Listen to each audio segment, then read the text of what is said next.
The punishment was merciful. That's what King Aiden told himself the day he allowed it to happen. That's what he repeated while she knelt in the center of the pack circle, wrists bound in silver, head bowed but never broken. While the elder read her crimes aloud. While 200 wolves watched in judgment. While the whip sang through the air once, twice, 3 times, ceremonial strikes meant to mark shame, not draw blood. Merciful. He hadn't looked at her face. Not once. Not when she was brought forward. Not when the bindings were placed. Not when it was done and she was released to walk back through a crowd that wouldn't meet her eyes.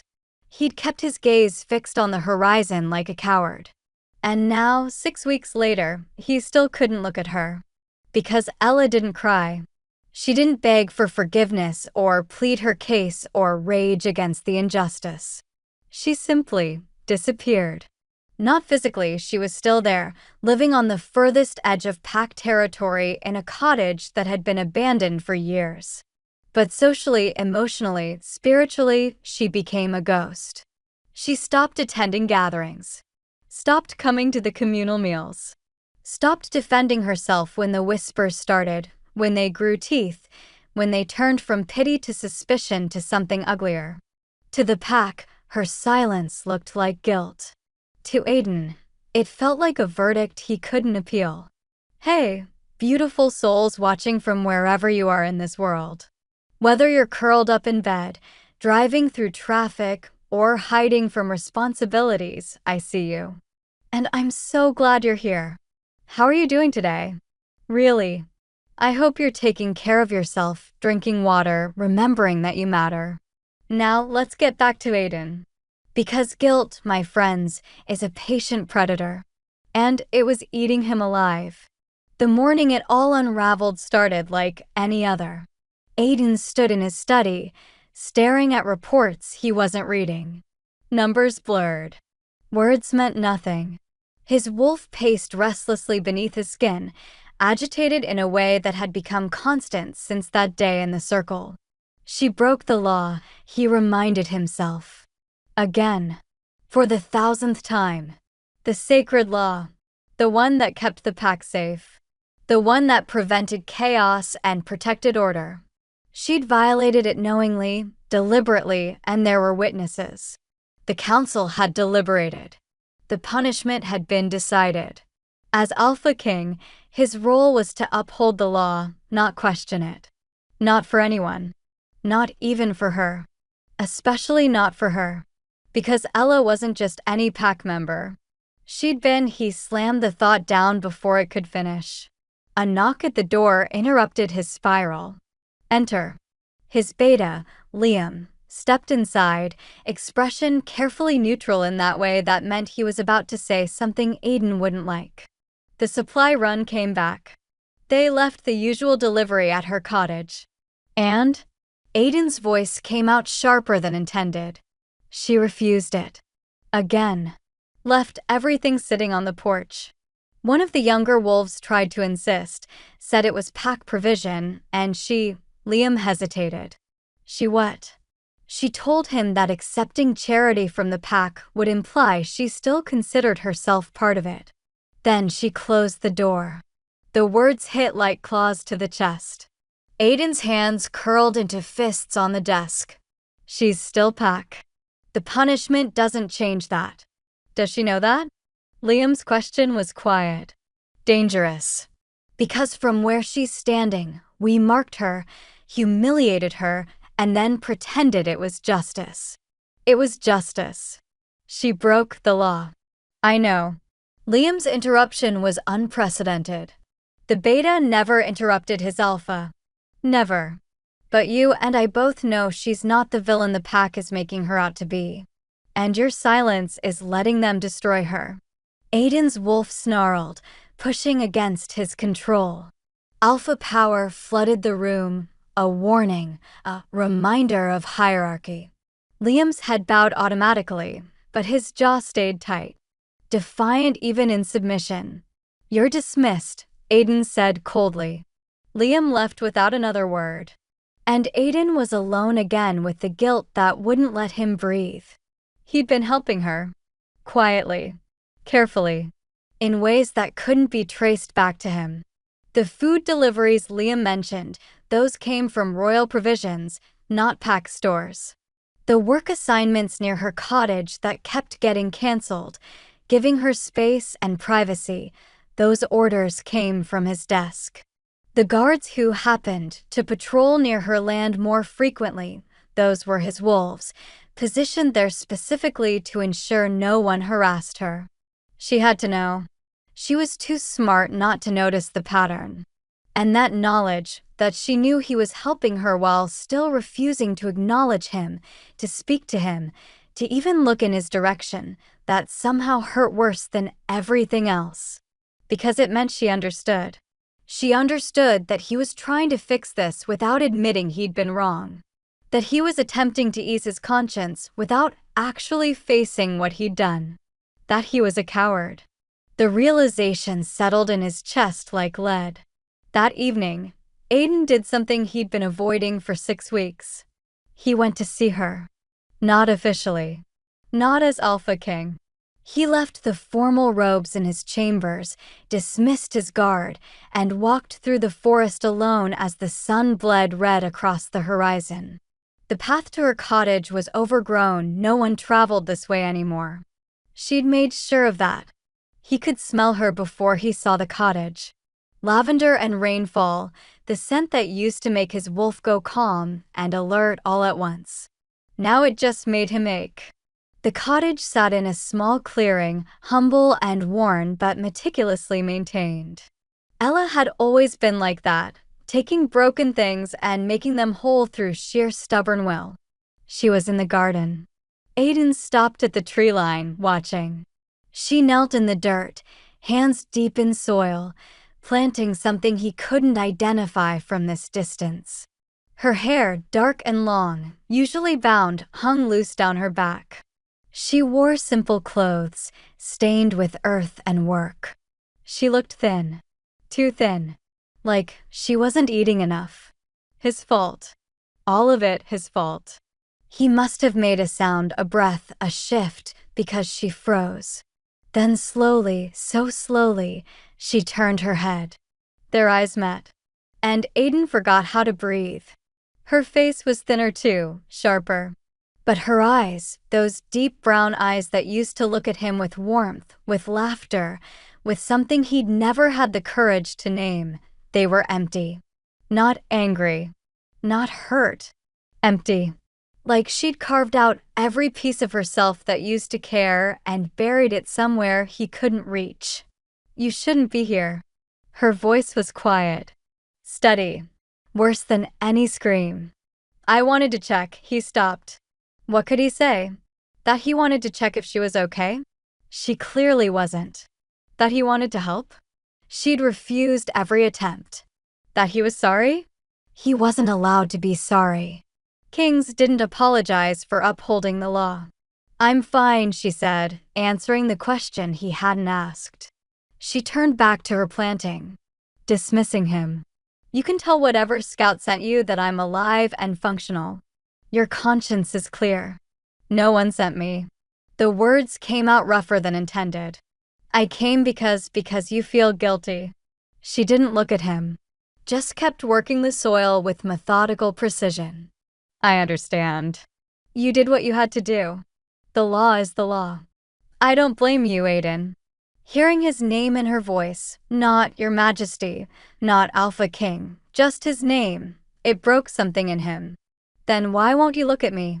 The question escaped before he could stop it. Her hands stilled in the dirt. For a long moment, she didn't move, didn't speak. Then, because if I look at you, I'll remember what it felt like to believe you were different. And I can't afford to remember that anymore.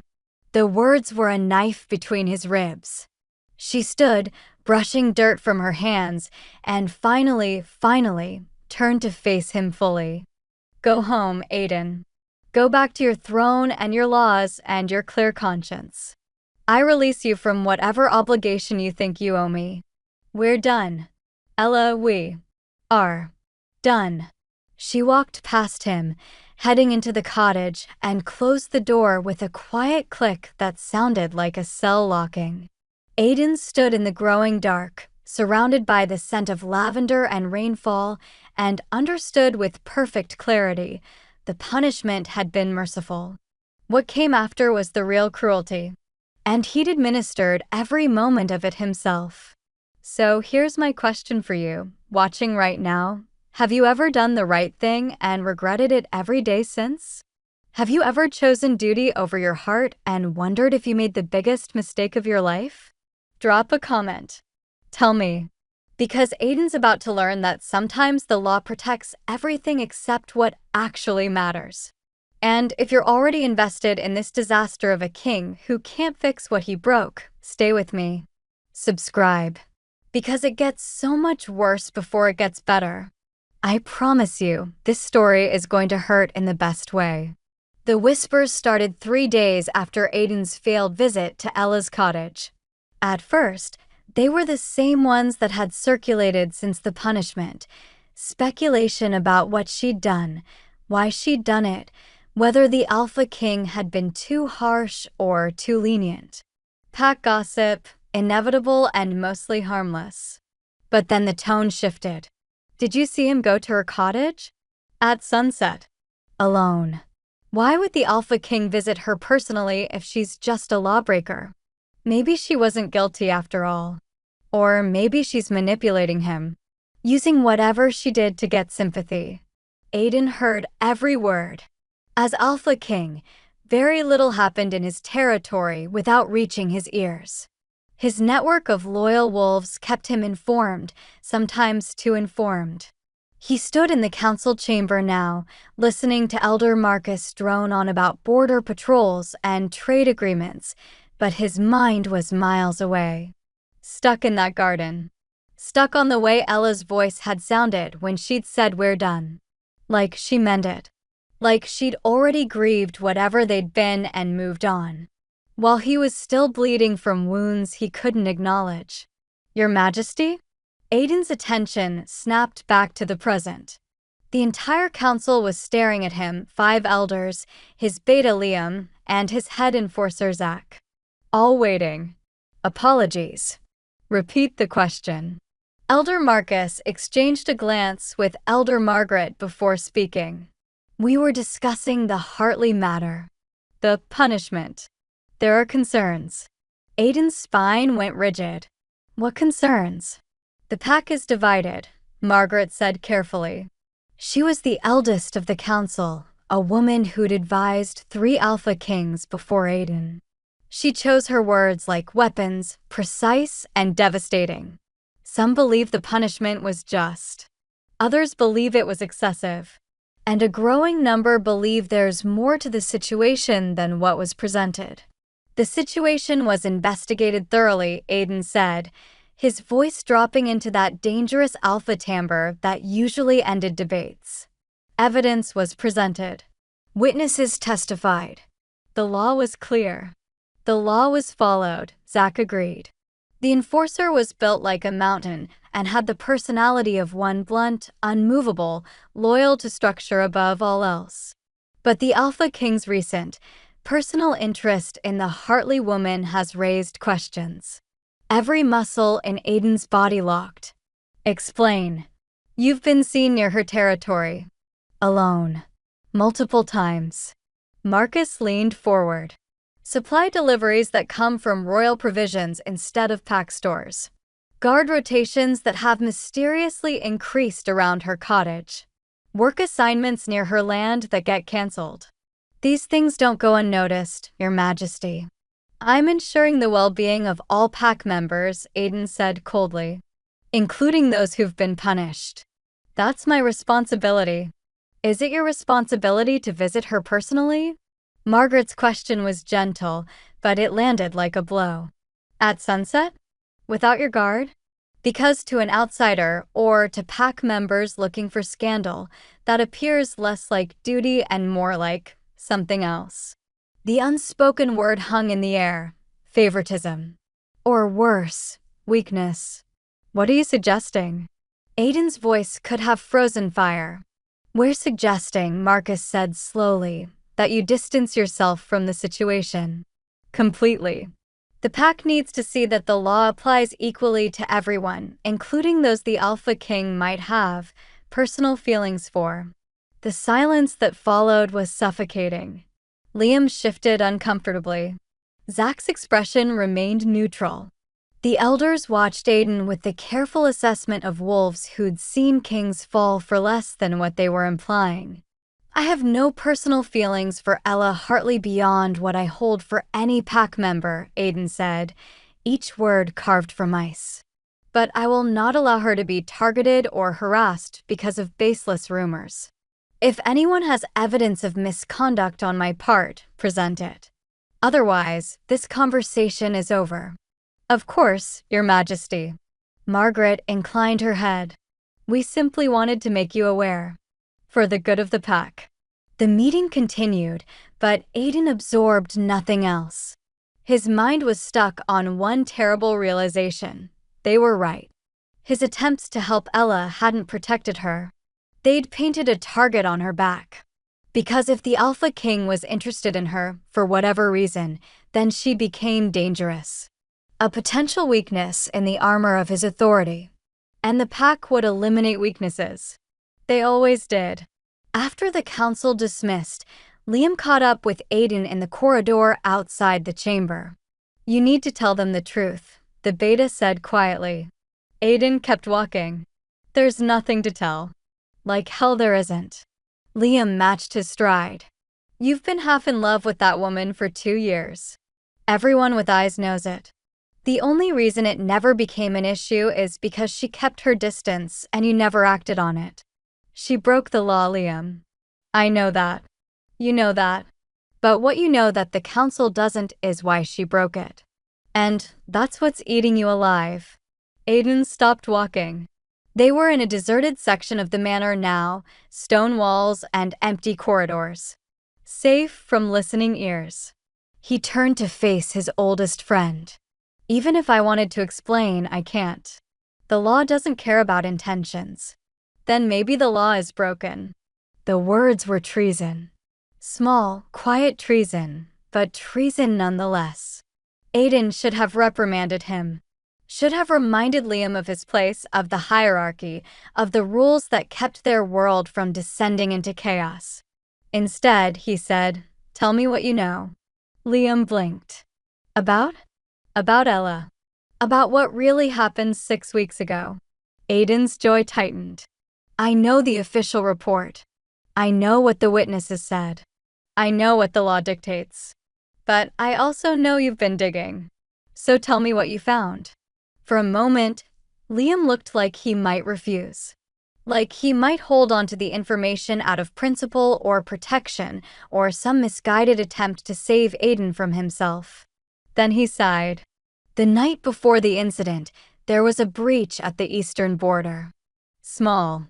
Contained quickly. The official report says it was a juvenile rogue, scared and lost, looking for shelter. I remember. Zach handled it personally. Right. Zach handled it. Killed the rogue on sight. Textbook response. Liam paused. Except Ella was there. She arrived at the border just before Zach did. And according to one of the patrol wolves I spoke to off record, she tried to stop the kill. Aiden's blood went cold. Why? Because the rogue wasn't alone. It had a pup with it. Hidden in the brush about 20 yards from where Zach made the kill. Ella saw it. She was trying to negotiate a peaceful surrender when Zach arrived and, well, you know Zach. Protocol above all. What happened to the pup? That's the thing. Liam's expression turned grim. It should have died. Rogue pups don't survive without their parents. But Ella took it. Hid it. Fed it. Kept it alive for 3 days while she tried to find a pack that would take it in. Understanding crashed over Aiden like an avalanche. The law she broke, harboring a rogue, Liam finished. Even a pup. Even for 3 days. The law is absolute. No rogues. No exceptions. She knew that. She did it anyway. Where's the pup now? Dead. The word was flat. Final. Zach found it during the investigation. It was sick, malnourished. It died in custody. Ella never said a word in her own defense. Never mentioned why she'd taken it.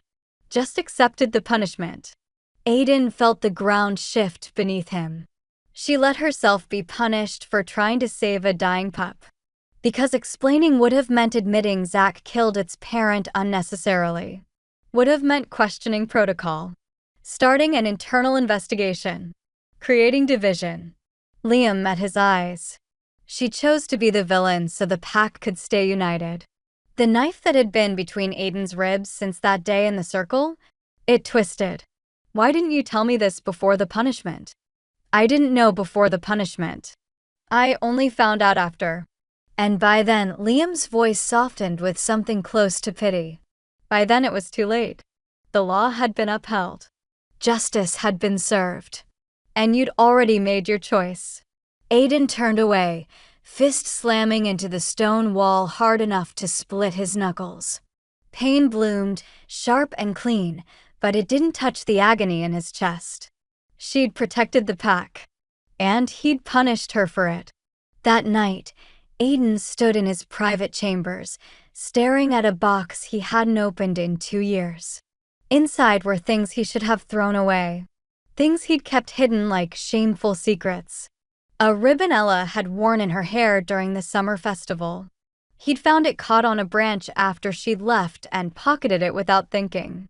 A sketch she'd drawn of the forest, amateur but beautiful, that she'd left behind at a pack gathering.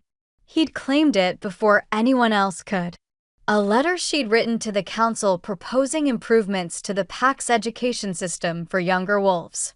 It had been dismissed, but he'd kept the copy. Read it a dozen times. Implemented half her suggestions without telling anyone where the ideas came from. Evidence of 2 years of wanting someone he could never have. Because Ella had never been just another pack member to him. She'd been brilliant. Sharp-minded and kind-hearted in equal measure. She'd challenged him in council meetings respectfully, but firmly, when she thought he was wrong. She'd made him laugh with dry observations whispered under her breath during tedious ceremonies. She'd looked at him not as Alpha King, but as Aiden. Just Aiden. And he'd been too much of a coward to do anything about it. Because kings didn't pursue pack members. Because power dynamics made genuine consent complicated. Because he'd told himself there would be time. That someday, when circumstances were different, when he was braver, he'd find a way. Then she'd broken the law. And he'd chosen his throne over her. The memory of that day played in his mind like a curse he couldn't escape. Ella kneeling in the circle, head high despite the silver bindings. The elder reading her crime. The pack's collective gasp, Ella? Sweet, helpful Ella who volunteered at the healing house and taught the pups to read? Harboring a rogue? The evidence was damning. Undeniable. She'd admitted to everything. The council had deliberated for hours. The law was clear, public punishment for harboring rogues. Execution for rogues themselves. But Ella wasn't a rogue. She was pack. So the punishment would be ceremonial strikes, painful, humiliating, but not permanently damaging. Merciful. Aiden had stood before her as Alpha King, duty-bound to carry out the sentence. He'd looked at her, really looked, searching for some sign. Some explanation. Some plea that would give him a reason to stop this. She'd met his eyes for one brief moment. And in that moment, he'd seen it. Resignation. Acceptance. And underneath it all, something that looked terrifyingly like forgiveness. Like she'd already decided this was how it had to be. Then she'd looked away, bowed her head, and waited. He should have stopped it. Should have demanded more investigation. Should have asked why she would risk everything for a dying rogue pup. Instead, he'd nodded to the executioner. And he hadn't watched. Hadn't looked at her face when the whip fell. Too much of a coward even for that. Now, standing in his chambers with evidence of 2 years of unspoken feelings scattered across his desk, Aiden understood the full weight of what he'd done. He hadn't just punished a lawbreaker. He destroyed the woman he loved. And she'd let him do it to protect a pack that was now turning against her anyway. The bitter irony wasn't lost on him. Here's what I need you to understand, everyone watching. Sometimes the worst betrayals aren't the loud ones. They're not the dramatic confrontations or the obvious villains. Sometimes the worst betrayal is silence. It's choosing safety over courage. It's letting someone you love suffer because standing up for them would cost you something you're not willing to pay. Aiden is learning that lesson the hardest way possible. And Ella? She's not waiting around for him to figure it out. If you're feeling this, if you're angry at Aiden, heartbroken for Ella, desperate to know what happens next, leave a comment. Tell me if you think he deserves a second chance or if some mistakes are too big to come back from. Because it's about to get so much worse. The next morning, Aiden woke to news that made his blood run cold. Someone had vandalized Ella's cottage. The windows were shattered. The garden she'd been tending was destroyed, plants ripped up, soil scattered. And painted across her door in crude, angry letters, "Rogue lover traitor leave Zach," stood beside him at the scene, expression unreadable. Happened sometime after midnight. She wasn't home. She'd gone to the river for water. Came back to this. Where is she now? Aiden's voice was deadly quiet. Inside. Refused to leave. Refused help cleaning up. Zach gestured vaguely. She's in there. Aiden moved toward the cottage, but Zach caught his arm. Your Majesty. With respect. You being here will make this worse. Worse than this. Aiden gestured at the destruction. Yes. Zach's grip tightened. Because if the pack sees you defending her, it confirms what they're starting to believe, that she has power over you. That she's a weakness. And they'll eliminate that weakness. He nodded at the vandalism. This is just the beginning. Aiden jerked his arm free. Then what would you have me do? Nothing. I'd have you be smart. Zach's expression was granite. You're Alpha King. Act like it. The law was upheld. The punishment was served. Move on. Move on. As if the woman inside that cottage, the woman he'd failed in every possible way, was just another administrative detail to be filed away and forgotten. Find out who did this, Aiden said coldly. Bring them to me. And then what? You'll punish them for enforcing pack sentiment? For expressing what half the territory is already thinking? Zach shook his head. You can't protect her and maintain authority. You have to choose. I already chose. The words tasted like ash. I chose the law. I chose the pack. I chose my throne. Then stick with that choice. Let her go. Zach turned and walked away, leaving Aiden standing in front of a destroyed garden and a cottage marked with hate. Let her go. He'd already let her go. Let her walk out of that punishment circle. Let her disappear to the edge of the territory. Let her suffer in silence while he played at mercy with anonymous food deliveries and distant protection. Let her go. What a sick joke. Because the truth was, he'd never had her to begin with. And now he never would. Inside the cottage, Ella sat on the floor surrounded by broken glass and allowed herself exactly 3 minutes to cry. 3 minutes to mourn the garden she'd planted with her own hands. 3 minutes to feel the violation of her space, her safety, her attempt at building something new. 3 minutes to acknowledge that the pack she'd bled for, sacrificed for, protected at the cost of her own dignity, that pack wanted her gone. 3 minutes.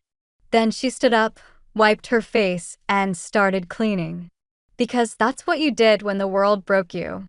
You picked up the pieces. You kept moving. You survived. Even when surviving was the cruelest punishment of all. The attack came 4 nights later. Ella had just finished boarding up the last broken window when she heard them footsteps in the forest. Too many to be coincidence, too deliberate to be patrol. She set down her hammer carefully, listening. Counting. 6. Maybe 7. Her wolf stirred uneasily beneath her skin. Not fear. Ella had survived the punishment. She'd survived 6 weeks of isolation and whispers and slow starvation of the soul. She wasn't afraid of a few cowards hiding in the dark. She was tired. So desperately tired of fighting battles she couldn't win. The first rock shattered what remained of her front window, the one she'd just spent an hour covering with salvaged boards. Glass exploded inward. Then another rock. Another. Voices rose from the darkness, distorted by distance and cowardice. Rogue lover.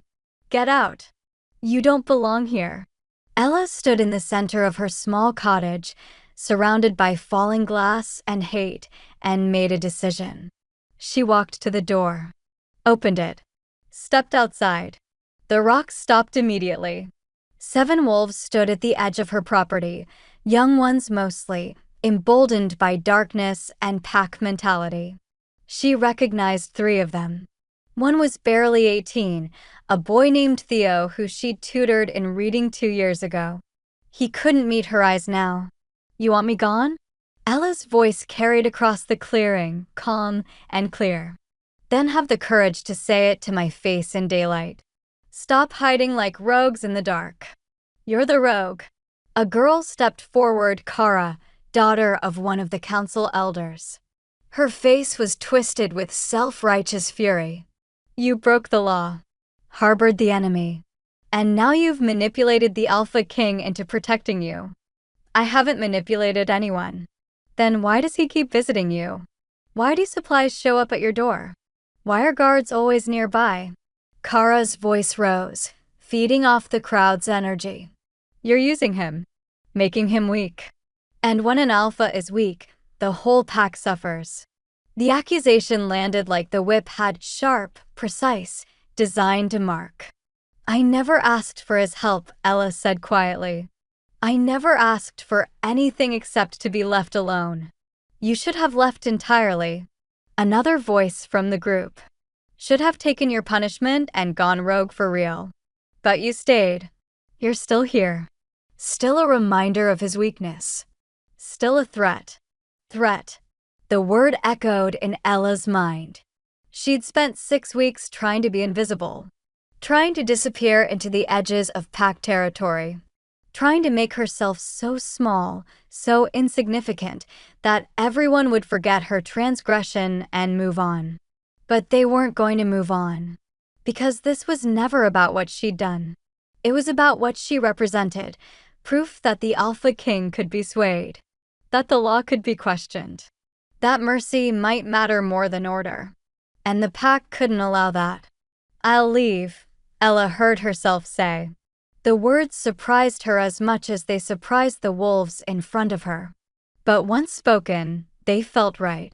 Inevitable. I'll leave, she repeated. Tonight. You'll never see me again. The Alpha King will forget about me.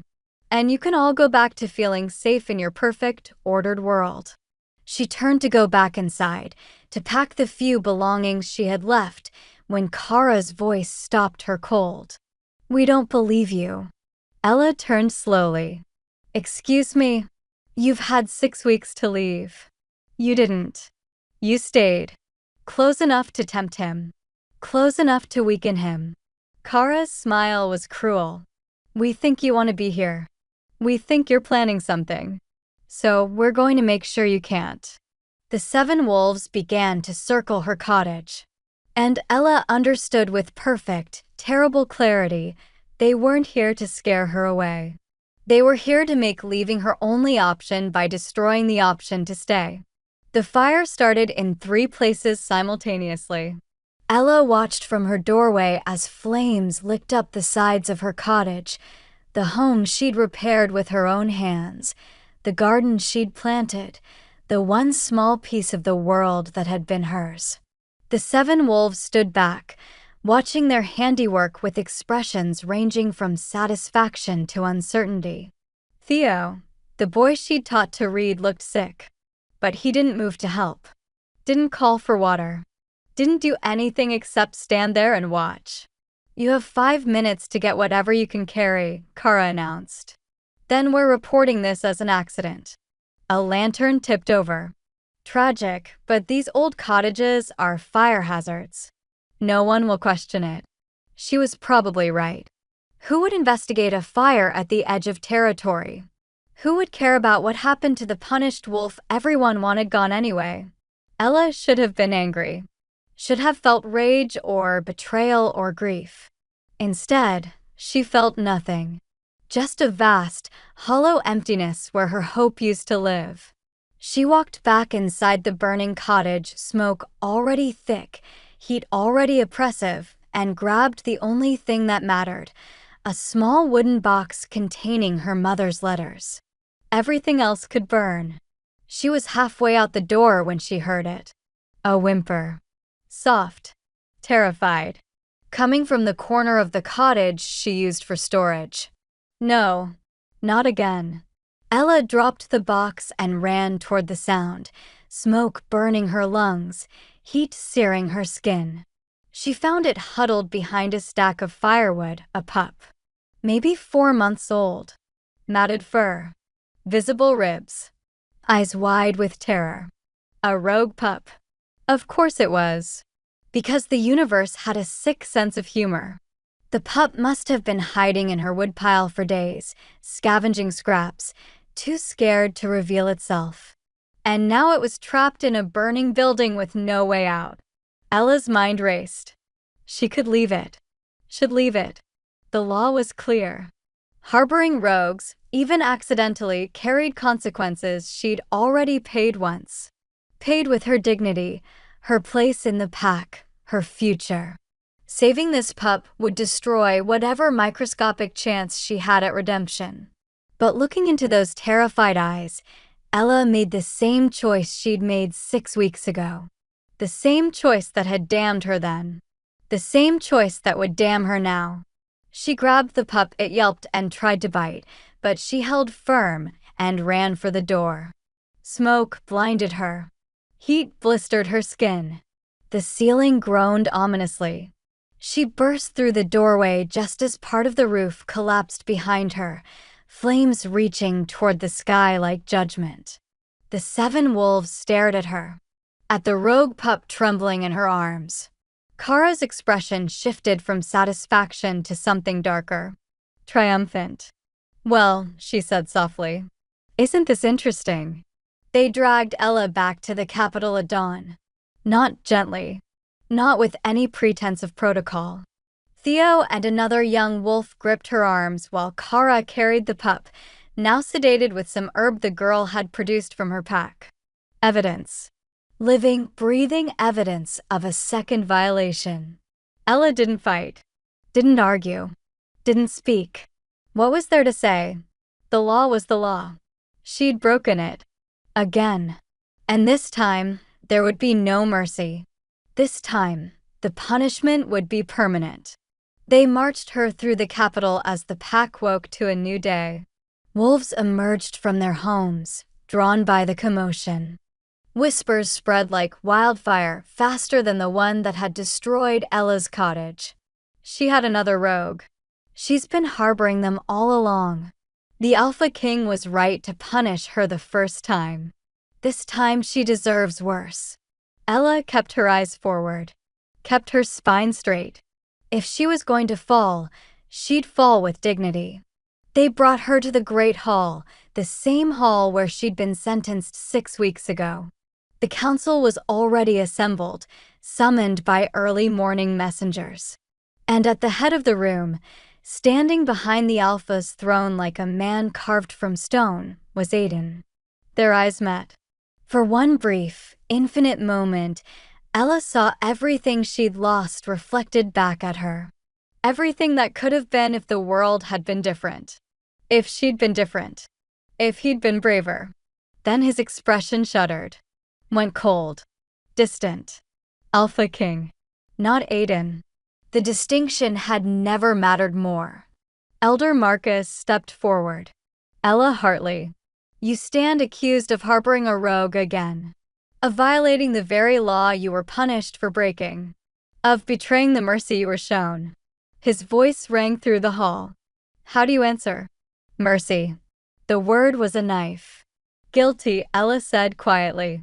Gasps rippled through the assembled crowd. Even the council looked surprised. They'd expected denial, explanation, some attempt at defense. But Ella was done defending herself to wolves who'd already decided what she was. The pup was in my cottage, she continued. I didn't know it was there. But when I found it during the fire, I chose to save it rather than let it burn. If that makes me guilty, then yes. I'm guilty. You had a choice, Margaret said, her elderly face grave. You could have left it, reported it, done anything except take it with you. Yet you chose, again, to break our most sacred law. I chose not to let a living creature burn to death, Ella corrected. If that's treason in your eyes, then your laws are more broken than I am. The hall erupted. Shouts of outrage, demands for immediate punishment, calls for exile or worse. Through it all, Aiden remained silent, watching, his expression unreadable. Marcus raised his hand for quiet. The law is clear. Second offense for harboring rogues carries a sentence of exile. Aiden's voice cut through the chaos like a blade. Everyone turned to stare at him. Your Majesty? Marcus looked confused. The law states. I'm aware of what the law states, Elder Marcus. Aiden descended from the platform, moving with the lethal grace of a predator. But I'm also aware that this situation is complex. He stopped in front of Ella. Up close, she could see the exhaustion carved into his features. The sleepless nights. The weight of the crown he wore like penance. You saved a pup from burning, he said, voice low enough that only she could hear. Again. It was the wrong choice, Ella replied, equally quiet. Again. Was it? The question hung between them, heavy with everything unsaid. Then Aiden stepped back, addressing the hall. Ella Hartley will be exiled from Pack territory. Effective immediately. She has until sunset to gather any remaining possessions and leave. She is not to return under penalty of death. Relief and disappointment warred in the crowd's reaction. Some wanted harsher punishment. Others seemed satisfied with permanent removal. Ella felt nothing. Just that same hollow emptiness. The pup will be dealt with according to protocol, Aiden continued. This matter is closed. Dealt with. Killed, he meant. The pup would be killed. And Ella would be exiled. Everyone got what they wanted. They released her into the custody of 2 guards who would escort her to collect her things, what few things remained after the fire, and see her to the border. Ella walked through the Capitol one last time, memorizing details she'd never see again. The market square where she'd bought herbs. The healing house where she'd volunteered. The school where she'd taught pups to read. All of it gone. She was passing the Alpha's manor when a hand caught her arm. She turned to find Liam, Aiden's beta, his expression strained. He's trying to protect you, Liam said quietly, glancing at the guards who'd stepped a respectful distance away. The exile. It's the lightest sentence he could give without causing an uprising. I know, Ella said. Do you? Liam's grip tightened. Because from where I'm standing, you look like you've given up. Like you think this is over. It is over. No, it's not. He pressed something into her hand, a small pouch. Take this. There's money. Enough to get you somewhere safe. Start over. And he hesitated. There's a letter. From him. Don't read it here. Wait until you're somewhere safe. Ella stared at the pouch. Why are you helping me? Because he can't. Not publicly. Not without destroying everything he's trying to build. Liam's expression softened. But he wants you safe, Ella. Even if you hate him. Even if you never forgive him, he wants you safe. Before she could respond, Liam was gone, disappearing into the morning crowd. Ella stood there, clutching the pouch, and felt the first crack in the numbness that had sustained her. Because hate would have been easier. Anger would have been simpler. But this painful, complicated tangle of grief and understanding and residual feeling for a man who'd chosen his throne over her twice now? This was unbearable. Listen to me, everyone watching. There are moments in life where every choice is wrong. Where doing the right thing gets you punished and doing the expected thing destroys you. Ella is living in that moment. And Aiden is learning that being king means making choices that haunt you forever. Drop a comment. Do you think exile is mercy or just another cowardice? Do you think Aiden deserves Ella's understanding, or should she burn that letter and never look back? Because we're about to find out what's in that letter. And I promise you, it changes everything. Ella reached the border at sunset. The guards left her there alone on the edge of pack territory, looking back at the only home she'd ever known. In her hand, she clutched the pouch Liam had given her. She should walk away. Should start the journey to whatever came next. Should leave this place and these wolves and this pain behind. Instead, she opened the pouch. The money was there as promised. Enough for months of survival. And beneath it, a letter. Sealed with the Alpha King's mark. Ella's hands shook as she broke the seal and unfolded the paper. Aiden's handwriting, strong and precise, filled the page. Ella, I know I have no right to ask anything of you. No right to your time, your attention, or your forgiveness. But I need you to know the truth. I know why you saved the first pup. I know about the breach at the eastern border. I know Zach killed its parent. I know you were trying to protect an orphan, not harbor a rogue. I know you let yourself be punished to avoid causing division in the pack. And I know I should have investigated further. Should have asked questions. Should have trusted my instincts that said you would never betray us without reason. I failed you. Not as Alpha King, the law was followed correctly. But as a man. As someone who should have known you better. Trusted you more. Been brave enough to choose you over protocol. The exile isn't mercy. It's all I could give you without causing a civil war. The pack is fractured. Half believe you're dangerous. Half believe you're a martyr. And all of them are watching to see if their Alpha King can be swayed by a woman. If I rescind the exile, they'll see it as weakness. They'll question every decision I make. And eventually, they'll come for you again. Harder this time. More permanent. So I'm sending you away to keep you alive. But I'm also sending you this. Coordinates to a neutral territory. A pack that owes me a debt. Their Alpha will grant you sanctuary if you choose to claim it. You'll be safe there. Protected. Free to build a life without the weight of my mistakes. Or you can disappear entirely. Take the money. Change your name. Start over somewhere no one knows what you've survived. Either way, you're free. I only ask one thing. Don't come back. Not for me. Not for the pack. Not for any reason. Because if you come back, I won't be able to let you go again. And that would destroy us both. A. Ella read the letter 3 times. Then she folded it carefully, placed it back in the pouch, and looked at the forest stretching endlessly before her. Free. She was free. So why did freedom feel like the cruelest punishment of all? Ella walked for 3 days. Not toward the neutral territory Aiden had mentioned in his letter. Not toward any destination at all, really. Just away. Away from the pack. Away from the capital. Away from the wreckage of everything she'd tried to build. She survived on the money Liam had provided and the hunting skills she'd learned as a young wolf. Rabbits mostly. Small game that didn't require her to shift, because shifting meant acknowledging the wolf inside her, the part that still yearned for pack, for belonging, for home. And home didn't want her anymore. On the 4th day, she reached a river. Wide and fast-moving, it marked the boundary between territories. Cross it, and she'd be in unclaimed land. Truly rogue.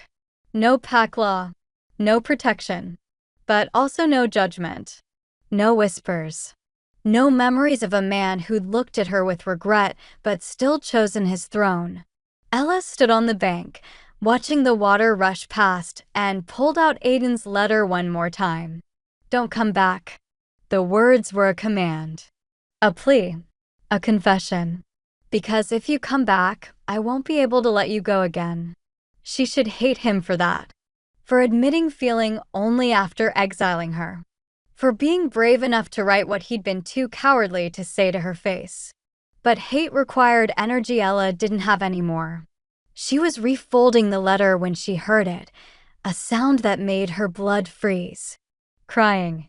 A child crying. No, not again. Please, not again. But even as her mind rebelled, her feet were moving. Following the sound downstream to where the river bent around a cluster of rocks. And there, huddled in the shallow water, shivering and terrified, was a girl. Maybe 6 years old. Human, not wolf. Soaked through and bleeding from a gash on her forehead. Ella's first instinct was to run. To pretend she hadn't seen. To keep walking because getting involved meant complication and risk and everything she'd just escaped.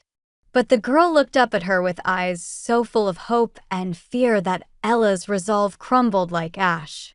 Please, the child whispered. Please help me. The girl's name was Lily. She'd been traveling with her family, humans who lived in the village on the other side of the river, when their cart had overturned. Her parents had been swept downstream. She'd managed to grab onto the rocks, but she was too scared to move, too cold to think, and the water was rising. Ella pulled her to shore, wrapped her in the spare cloak from her pack, and tried to stop the bleeding from the head wound. Your parents, Lily asked through chattering teeth. Can you find them? Ella's heart sank. If they'd been swept downstream in this current, the chances of survival were slim. But she couldn't tell a 6-year-old that her parents were likely dead. I'll look, she said instead. But first, we need to get you warm and safe. The nearest shelter was a hunter's cabin she'd passed an hour back, abandoned but intact. Ella carried Lily there, started a fire, and tried to keep the child from going into shock while she processed the impossible situation she'd stumbled into. She should take Lily to the human village. Should return her to people who could care for her properly. Should walk away from this before it became another disaster. But night was falling. The temperature was dropping.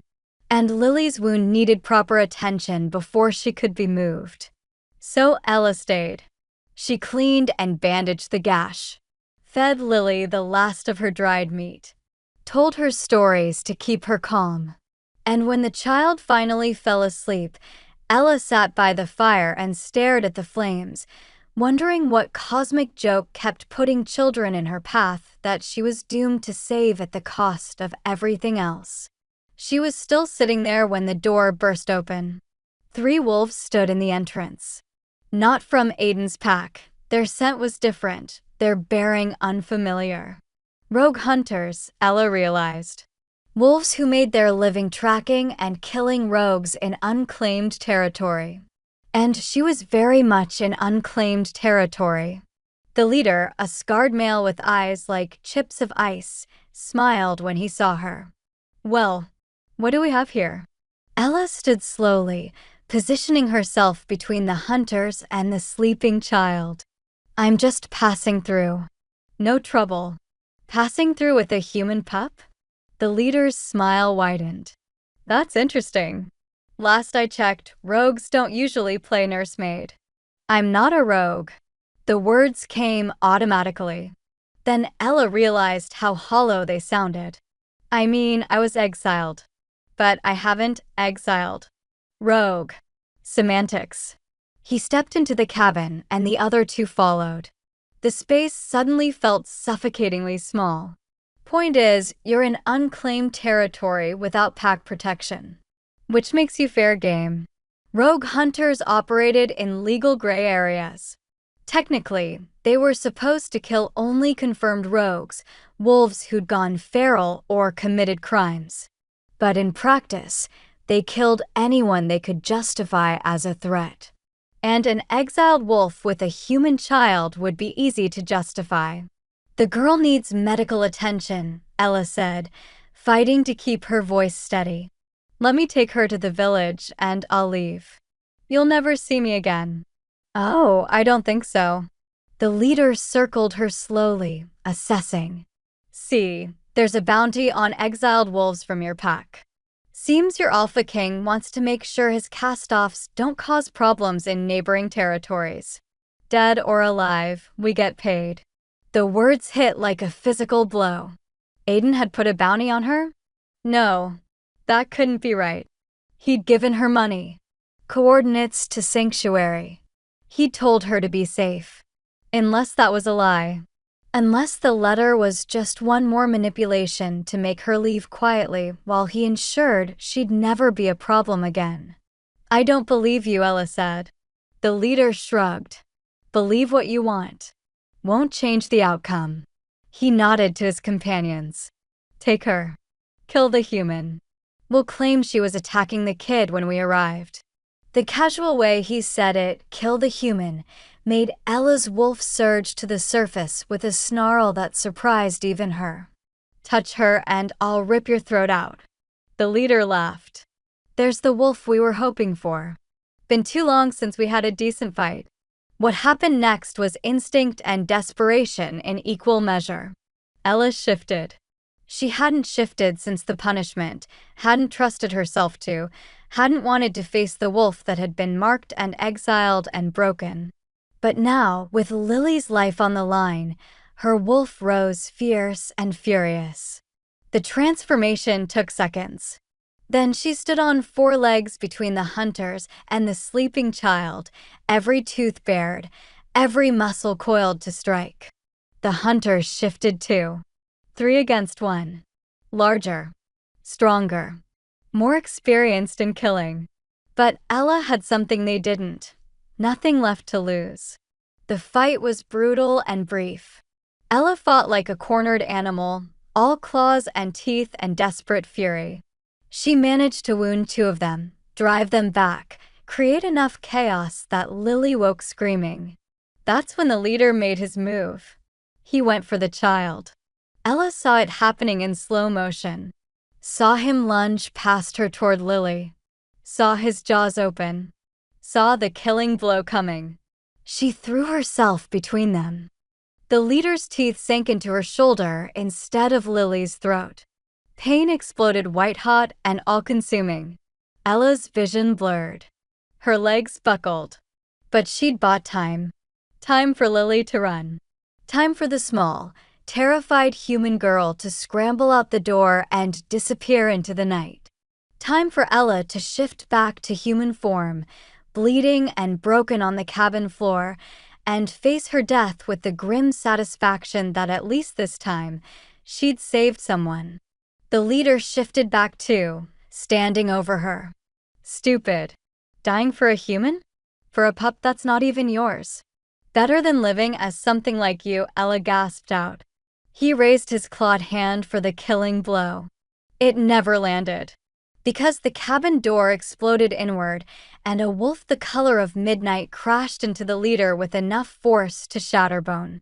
Through her fading vision, Ella saw the midnight wolf, massive, powerful, moving with deadly precision, tear into the rogue hunters like they were nothing. Saw them try to fight back. Saw them fail. Saw them run. Then the wolf shifted. And Aiden knelt beside her, his hands covered in her blood, his eyes wild with something between rage and terror. "You idiot," he breathed. "You absolute idiot." "I saved the girl," Ella managed. "I don't care about the girl." His voice broke. "Why didn't you go to Sanctuary? Why didn't you cross into neutral territory? Why are you still in unclaimed land where anyone can?" He couldn't finish. Just pressed his hands against her shoulder wound, trying to stop the bleeding. Bounty, Ella whispered. They said, you put a bounty. Aiden's expression went from terrified to absolutely murderous. That's a lie. I never, he stopped. Went very still. Someone's using my name. Someone wants you dead and is using rogue hunters to do it. The pieces clicked together in Ella's fading consciousness. The too convenient attack on her cottage. The pup that had appeared just in time to damn her again. The exile that had put her exactly where she'd be vulnerable. Someone in Aiden's pack wanted her gone permanently. And they'd been using the Alpha King's authority to do it. Ella, stay with me.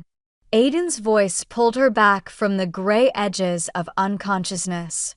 I'm getting you out of here. Getting you somewhere safe. But you have to hold on. Why? The word was barely a breath. Why are you here? His answer was simple. Devastating. Because I can't let you go. Then he lifted her into his arms, and the world went dark. Ella woke to sunlight and the smell of herbs. She was in a bed soft, clean, nothing like the hard ground she'd been sleeping on for days.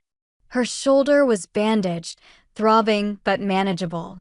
And sitting in a chair beside the bed, looking like he hadn't slept in a week, was Aiden.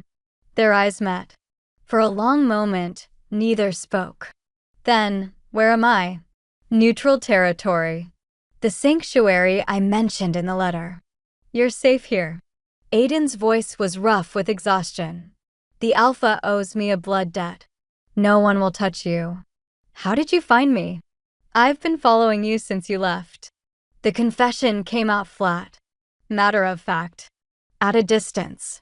Making sure you reached safety. When I realized you weren't heading to Sanctuary, I got closer. When I heard the fight, his hands curled into fists. I should have gotten there sooner. Ella processed this. You've been following me for 4 days. Yes. Why? Because he stopped. Started again. Because someone in my pack wants you dead. And I needed to make sure you survived long enough for me to figure out who. It should have been comforting. Instead, it felt like a violation. You should have told me. Would you have let me? No, exactly. Aiden stood, pacing to the window. The bounty was fake. Someone forged my seal, sent rogue hunters after you with false authorization. I'm trying to trace it back, but whoever did this covered their tracks well. Who would want me dead badly enough to risk forging your seal? That's what I can't figure out. He turned to face her. You were already exiled. Already removed from pack territory. Already not a threat. Unless he stopped. His expression shifted to something dark and dangerous. Unless what? Ella prompted. Unless someone thinks you know something. Or could reveal something. Aiden's eyes narrowed. The pup in your cottage. The one that appeared during the fire. What if it wasn't random? What if someone planted it there specifically to ensure your second violation? The idea was paranoid. Conspiracy-minded. Completely impossible to prove. And it made perfect sense. Someone set me up, Ella said slowly. From the beginning. The first pup, the second pup, all of it. Someone wanted me punished. Wanted me exiled. And when exile wasn't permanent enough, they sent hunters to finish the job. Yes. Aiden's jaw was tight. And I helped them. I punished you. Exiled you. Played right into their hands. The guilt in his voice was palpable. Crushing. And Ella found herself doing something she'd sworn she wouldn't do. It's not your fault. He laughed, bitter, hollow. Isn't it? I'm the Alpha King. Nothing happens in my territory without my knowledge, except apparently an entire conspiracy to destroy an innocent wolf. I'm not innocent.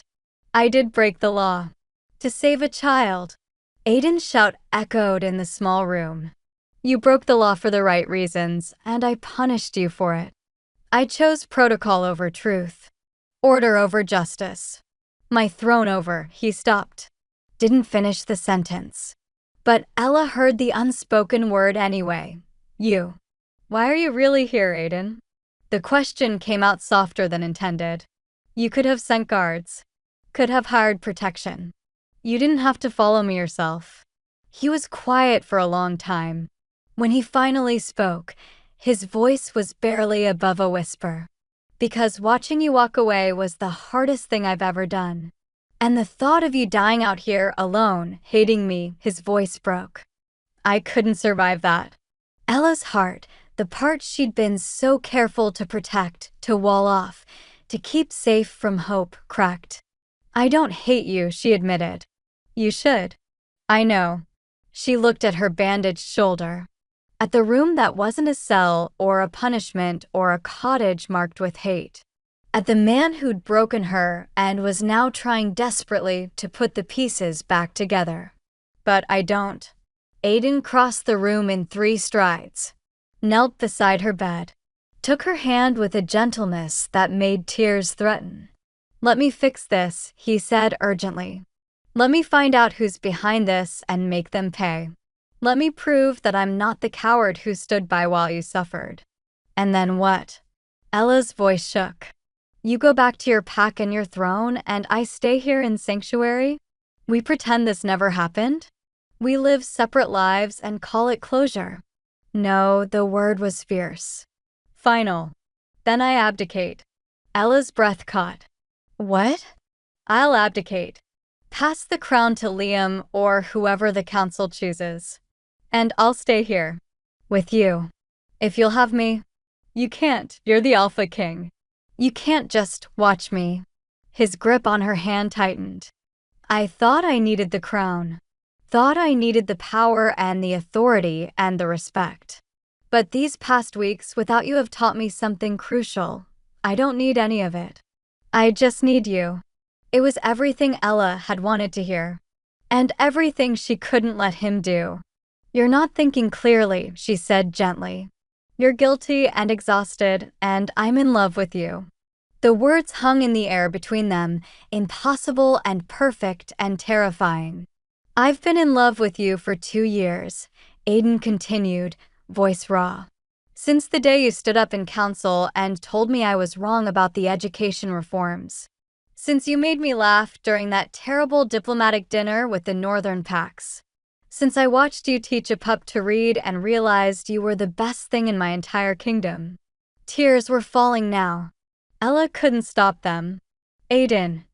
I should have told you sooner. Should have been brave enough to risk it. Instead, I hid behind protocol and propriety and cowardice. And when you needed me most, I failed you. His voice broke completely.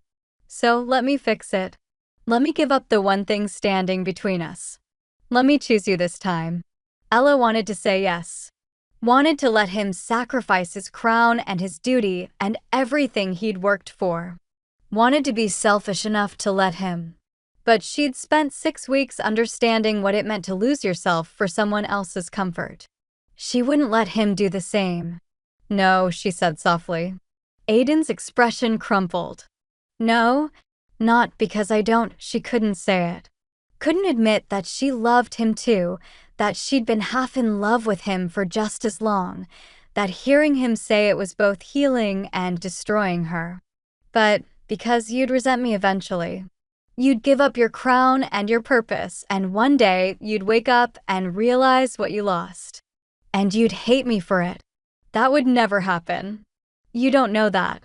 She pulled her hand from his. Go back to your pack, Aiden. Fix whatever conspiracy is happening. Be the king you were meant to be. And let me build a life here that isn't defined by you or your guilt or your need to fix what you broke. What if I don't want a life without you in it? Then you should have thought of that before you chose your throne. The words were cruel. Necessary. They landed like the whip had, sharp and precise and designed to mark. Aiden stood. His expression was carefully blank. Alpha King, not Aiden. The distinction had never hurt more. If that's what you want, he said quietly. It's what we both need. He nodded once. Then he turned and walked to the door. He was almost gone when Ella's resolve broke. Aiden. He stopped. Didn't turn around. Find out who did this, she said. Find out who set me up, who wanted me dead, and make them pay. I will. A pause. And Ella, yes, I meant what I said. Every word. If you ever change your mind, if you ever want something different, I'll be waiting. Crown or no crown. King or no king. I'll be waiting. Then he was gone. And Ella was alone in a sanctuary that felt more like a prison. Because being safe didn't mean being whole. And freedom without the person you loved was just another kind of exile. 3 weeks passed in the sanctuary. Ella healed. Her shoulder knitted back together, leaving a scar that matched the ones on her soul. The sanctuary pack was kind, distant, but respectful, giving her space to recover without demanding integration. Their alpha, a stern woman named Margaret who'd apparently saved Aiden's life years ago, checked on her occasionally, but never pressed for details. Ella worked in their gardens to earn her keep, tended their sick when the healers needed extra hands, kept her head down and her heart carefully locked away. She didn't ask about Aiden, didn't let herself wonder if he'd returned to his pack or if he was still searching for whoever had orchestrated her downfall. She told herself she didn't care. She was lying. The dreams came every night, memories of his hands on her shoulder wound, his voice breaking when he'd said, "I'm in love with you," the look on his face when she'd sent him away. She'd wake gasping, tears on her face, and have to remind herself that she'd made the right choice. That loving someone sometimes meant letting them go, even when letting them go felt like dying slowly. She was in the garden on the 22nd day, pulling weeds with methodical precision, when a commotion at the sanctuary's border caught her attention. Raised voices. Running footsteps. The kind of energy that meant trouble. Ella stood, wiping dirt from her hands, and watched as guards escorted someone through the gates. Not someone. Multiple someones. Liam arrived first, looking haggard and furious. Behind him, 2 guards dragged a struggling figure. And behind them, Ella's breath caught.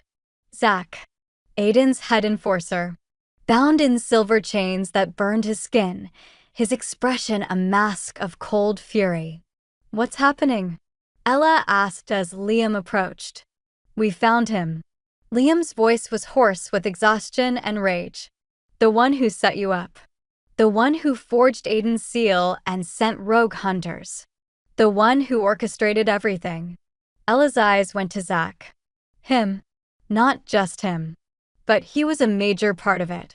Liam gestured, and the guards forced Zach to his knees. "We've been investigating for 3 weeks. Following money trails, questioning witnesses, digging through records. And it all led back to a conspiracy within the pack. A group who wanted to destabilize Aiden's authority. By framing me? By proving he could be influenced. That his judgment could be compromised." Liam's jaw was tight. They needed someone he cared about. Someone whose punishment would test his resolve. "You were perfect, close enough to matter, not important enough politically that punishing you would cause immediate backlash." The words were clinical, calculated, and they made Ella's stomach turn. So the first pup planted. Zach killed the rogue parent himself, not because of protocol, but to create an orphan. He knew you'd try to save it. You're a healer. It's who you are. So they gave you a test you'd inevitably fail.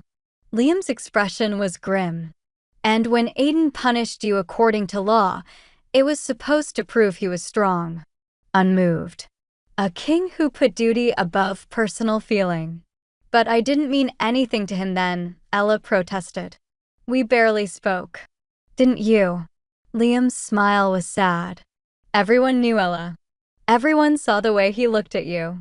The way he found excuses to be where you were. The way he listened when you spoke like your words were the only ones that mattered. You were the worst-kept secret in the capital. The revelation hit like a blow.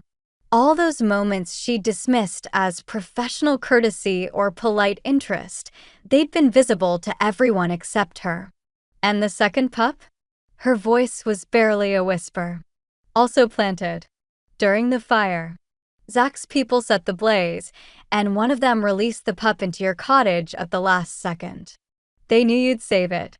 Knew you'd break the law again. And this time, Liam's voice hardened. This time, the punishment had to be permanent. Exile put you outside pack protection.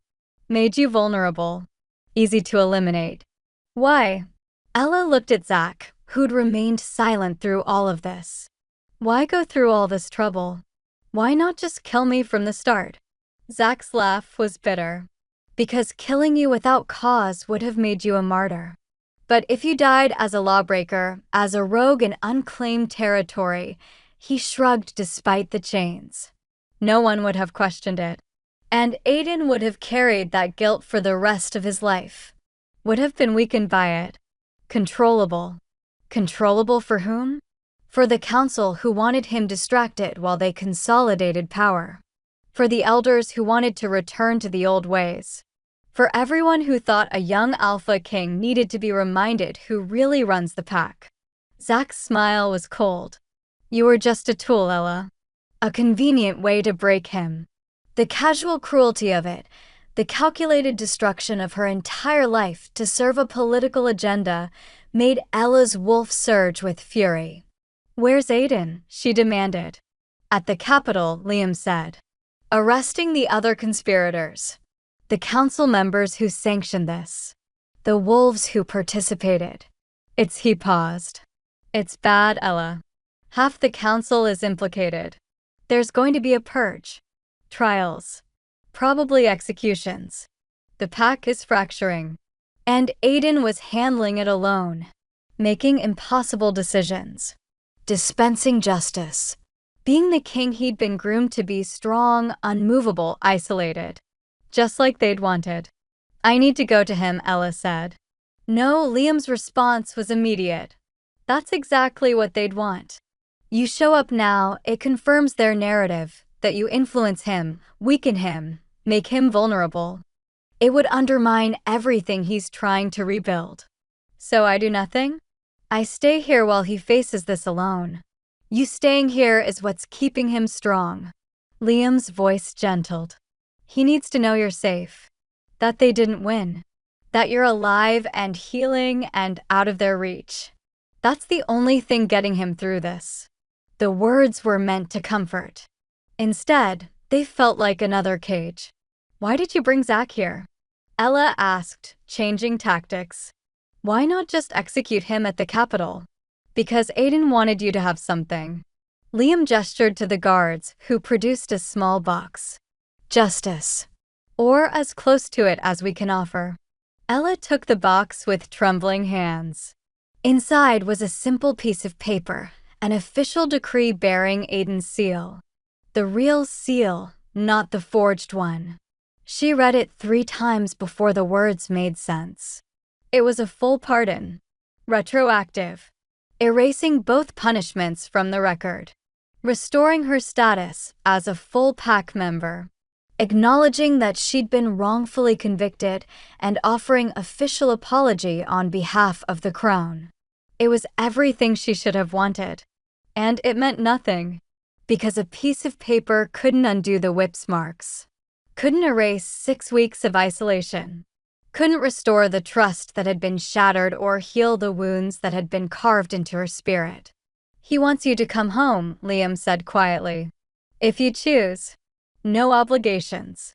No expectations. Just the option. If you want it. Ella stared at the pardon. At the careful script of Aiden's signature. At the proof that he'd been trying to fix this, trying to make it right, trying to give her back what had been stolen. What does he want? She asked. For you to be happy. Liam's answer was simple. Whatever that looks like. Wherever that is. He just wants you happy. That's not an answer. It's the only one he gave me. Liam met her eyes. But if you want my opinion? He's barely holding it together. The conspiracy, the trials, the executions, he's doing what needs to be done. But he's hollow. Like someone carved out everything that mattered and left just the king behind. The image made Ella's chest ache. "I sent him away," she whispered. "I told him to go back. To be king. That's what I wanted." "Is it?" Liam's question was gentle. "Or is it what you thought was best for him?" Before Ella could answer, Zach spoke up. "You're a fool if you go back." Everyone turned to stare at him. Even with the conspirators purged, the pack still remembers what you are. Still fears it.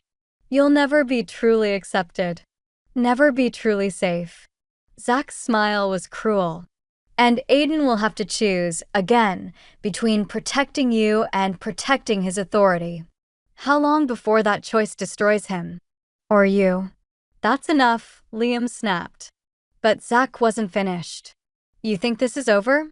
This conspiracy was just the ones we caught." But the sentiment that drove it, the fear of change, the resistance to a king who might value one wolf over pack order, that doesn't go away with a few executions. It's woven into the pack's foundation. "Then maybe the foundation needs to change," Ella said quietly. Zach laughed. "And who's going to change it? You? The twice-punished Omega who broke sacred law?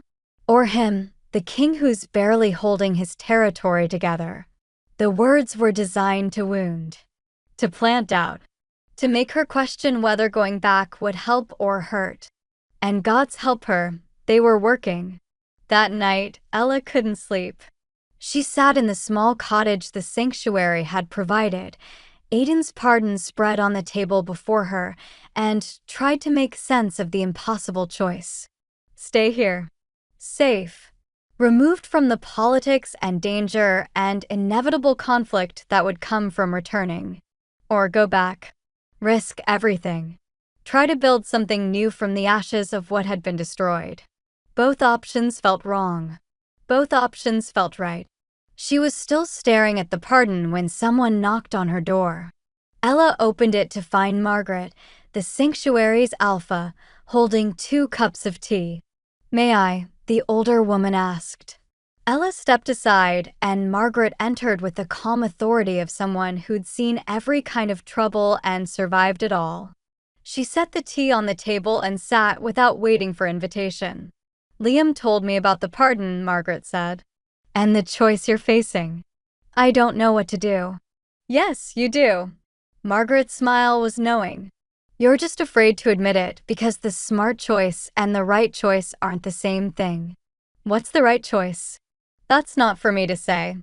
But I'll tell you what I learned when I was in a similar position." Margaret sipped her tea. "I saved Aiden's life when he was 17. He'd been traveling with a small guard, too small, too inexperienced, and they were ambushed by rogues. I happened to be nearby. Intervened. Lost my mate in the fight." Ella's breath caught. "I'm sorry." "Don't be. He died protecting something worth protecting. And afterward, Aiden offered me anything I wanted. Money. Land. Position in his court. Anything." Margaret's eyes were distant. "I asked for sanctuary rights. For this territory to be recognized as neutral ground where anyone could find safety. And he granted it without hesitation." "Why are you telling me this?" "Because I made a choice that day. I could have stayed in his pack, taken a position of power, been close to the center of everything. But I chose to build something different. Something that mattered to me." Margaret met Ella's eyes. "And I've never regretted it. Even when it was hard. Even when I was alone. Because it was my choice. Made for the right reasons. What if I make the wrong choice? Then you'll live with the consequences. But at least there'll be consequences of your own making." Margaret stood. "Stop asking what's smart or what's safe or what other people want. Ask yourself what you want. And then have the courage to claim it." She left Ella alone with the tea and the pardon and a question that suddenly felt simpler. What did Ella want? The answer came at dawn. Ella woke knowing, with absolute clarity, what she needed to do. She packed her few belongings, tucked the pardon into her pocket, and walked to where Liam was preparing to return to the capital with Zach and the guards. I'm coming with you, she announced. Liam's eyebrows rose. Are you sure? No, but I'm doing it anyway. Ella's voice was steady. Aiden gave me a choice. I'm making it. I'm going home. Home might not look like you remember. Good. Because I don't want to go back to what was. I want to build what comes next. She looked at the sanctuary one last time, the safe, quiet place that had healed her body but couldn't heal her spirit. And I can't do that hiding. Liam's smile was genuine. Relieved. He stopped. I don't know what he's going to do. But it's going to be something dramatic and probably inadvisable. Let him. I've got a few dramatic and inadvisable things planned myself. They left within the hour. And as they traveled back toward the pack that had broken her, Ella made a list of everything she wanted to say to the man who'd punished her, exiled her, loved her, and let her go. Because going back meant confronting all of it. The pain, the betrayal, the love that had survived despite everything. And this time, she wasn't going to let anyone, not the pack, not the law, not even Aiden himself, tell her what she deserved. This time, she was going to take it. Listen, this is the moment where everything changes. Where Ella stops being the victim of other people's choices and becomes the architect of her own story. Where she stops asking permission and starts demanding what's hers. Are you with her? Are you ready to see what happens when a woman who's been broken decides she's done breaking? Drop a comment if you're ready for this reunion. Because I promise you, it's going to be everything you didn't know you needed. And if you haven't subscribed yet, what are you waiting for? Hit that button. You don't want to miss what comes next. They reached the capital at sunset. The same time of day Aiden had first visited her cottage. The same light that had made everything look both beautiful and doomed. Ella stood at the edge of pack territory, looking at the capital she'd been exiled from, and felt her wolf stir with recognition. Home. Not the home she'd left, but the home she was going to build. Ready? Liam asked. Ella took a breath. Ready. They walked through the gates together. And every wolf they passed stopped to stare. Whispers erupted immediately. Shock. Confusion. Fear. Recognition. She's back. The exiled one. What's she doing here? Ella kept her head high. Kept walking. Kept moving toward the manor at the heart of the capital where she knew Aiden would be. The guards at the manor entrance moved to stop her, but Liam waved them aside. She's pardoned. Let her through. They climbed the stairs, walked the corridors, and with every step, Ella felt pieces of herself clicking back into place. Not the broken pieces, the new ones, forged in fire and exile and survival. Liam stopped outside a familiar door. He's in his study. Probably hasn't slept in days. Probably won't be reasonable or coherent. A pause. Good luck. Then he was gone, and Ella stood alone outside the Alpha King's study. She didn't knock, just opened the door and walked in like she had every right to be there. Aiden stood at the window, back to the door, silhouetted against the dying light. He looked thinner, tired, like the weight he'd been carrying had finally started to crush him.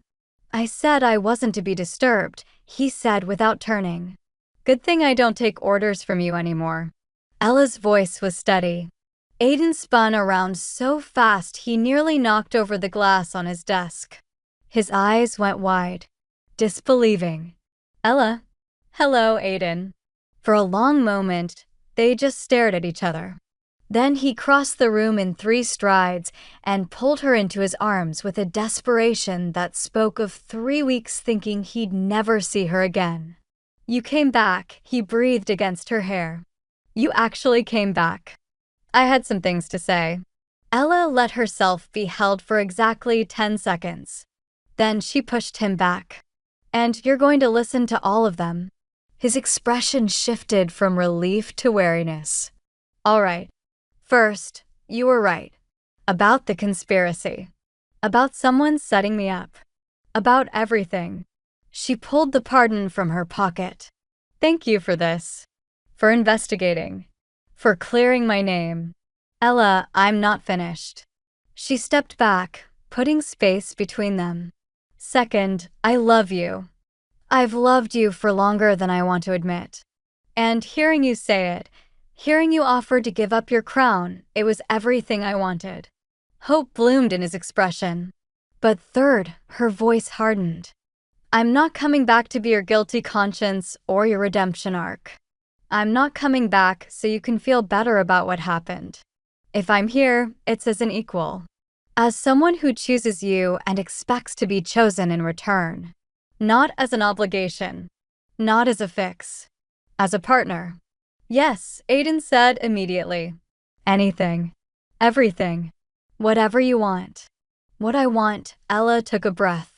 What I want is to change the laws that allowed this to happen. The ones that made helping a child into a crime.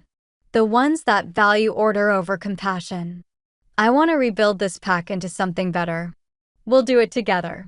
And I want you to stop carrying guilt like it's armor. She stepped closer.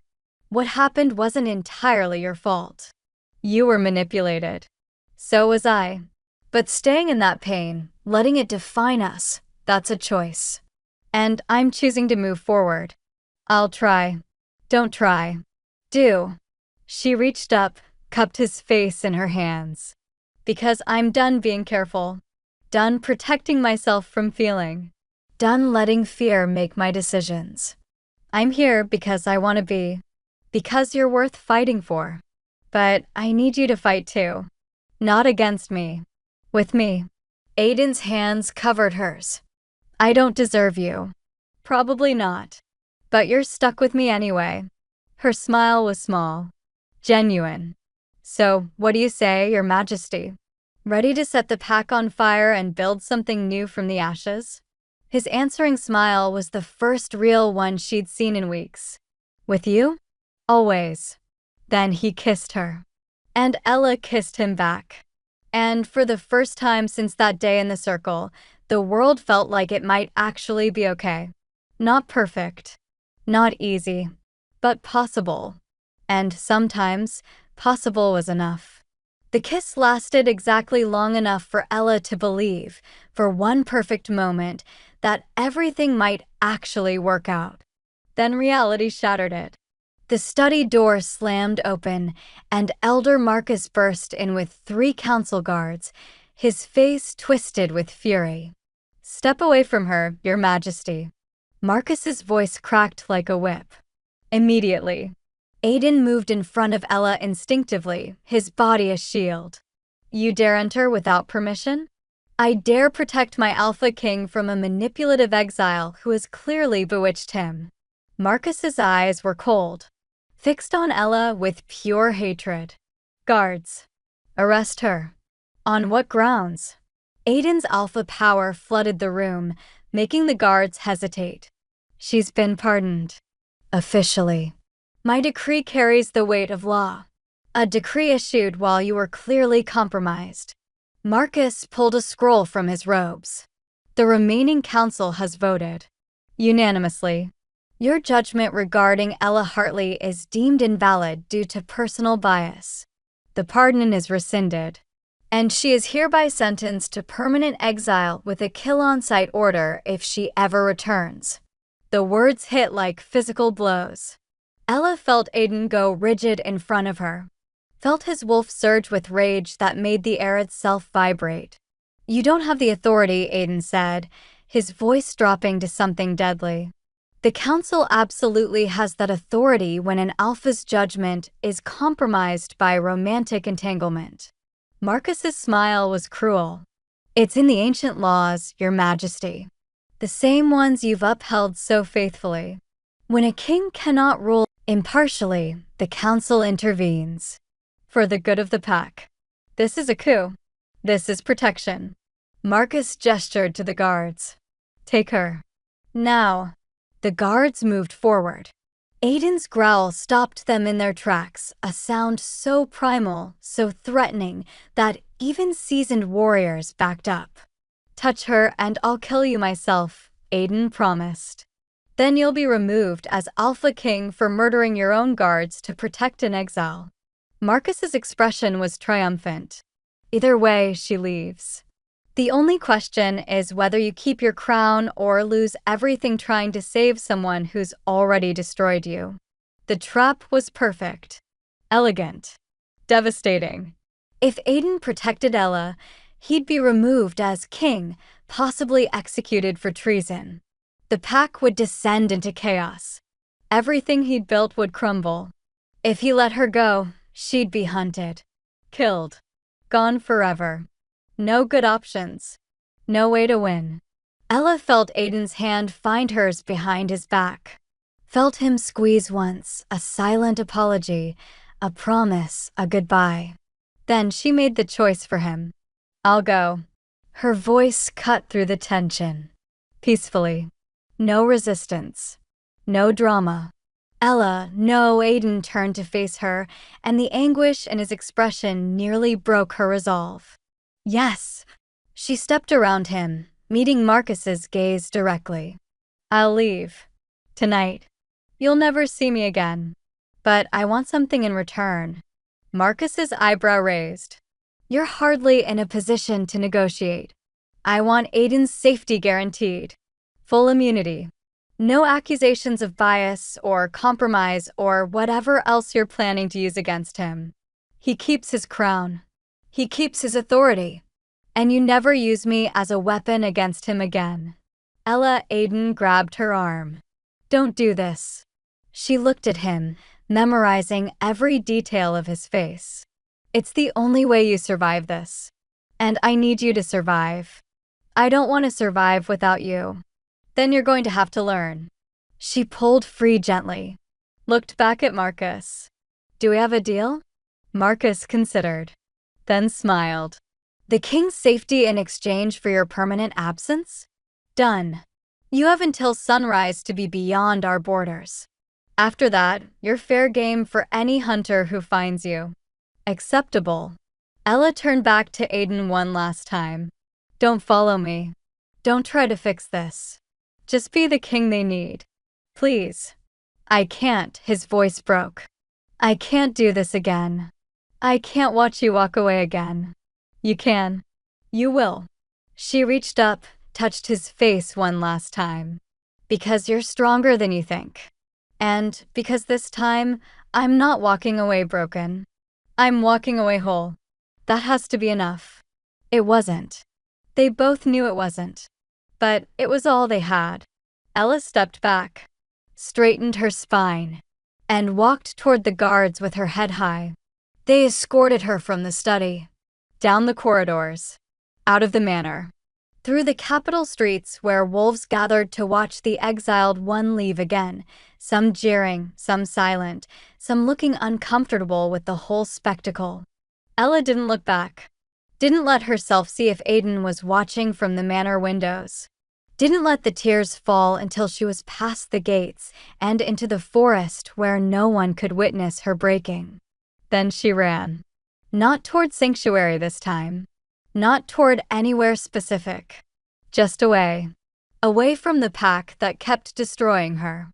Away from the man she loved who couldn't save her without destroying himself. Away from everything. She ran until her lungs burned and her legs gave out, and she collapsed against a tree, sobbing with the kind of grief that had no bottom. Because this time was worse than exile.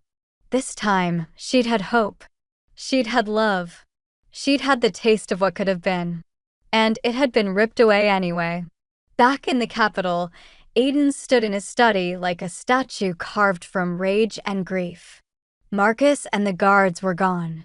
Liam had appeared moments after Ella left, too late to stop it, but present to witness the aftermath. "The council's moving fast," Liam said quietly. "They've been planning this for weeks.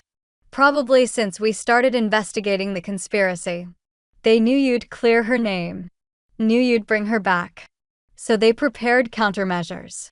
How many council members are part of this? Aiden's voice was dead. Hollow. 4 of the remaining 7. Marcus, Margaret, and 2 others. Liam's expression was grim. They have majority vote. Enough to override you on matters they deem compromised by personal bias. Personal bias. Aiden laughed, bitter, broken. I love her. That's not bias. That's fact. I know. But they're using ancient laws specifically designed to prevent kings from being influenced by romantic attachments. Laws that were meant to protect the pack from corruption. Liam paused. They're technically legal, Aiden. Everything they did, it's within their authority. Then the laws are wrong. Yes, but changing them requires council approval, which you won't get from the current council. Aiden turned to face his beta. Then I'll dissolve the council. You can't. Not without cause that would hold up to challenge. And the cause you have protecting Ella is exactly what they're using against you. Liam's frustration was palpable. They've boxed you in. If you fight this publicly, you prove their point that you're compromised.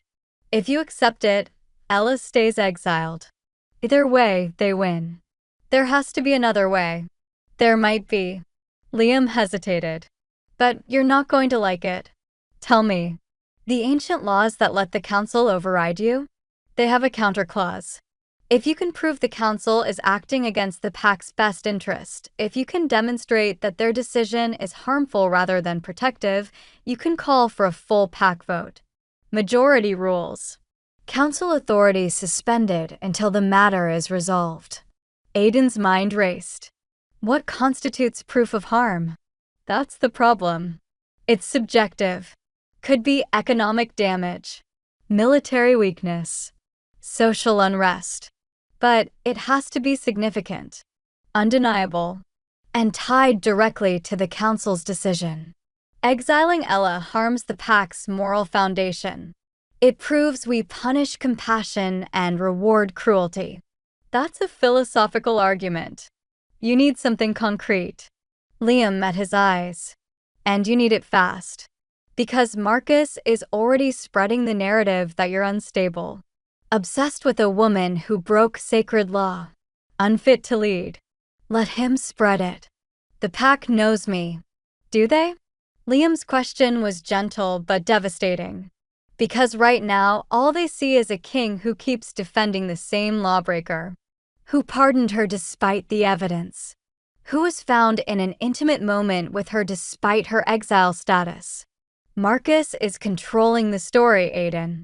And his version makes sense to wolves who value order above all else. The trap was tightening. Every move Aiden made to save Ella proved Marcus's point. Every defense of her judgment became evidence of his compromise. What would you do? Aiden asked. In my position. What would you do? Liam was quiet for a long moment. I'd burn it all down. Dissolve the council. Damn the consequences.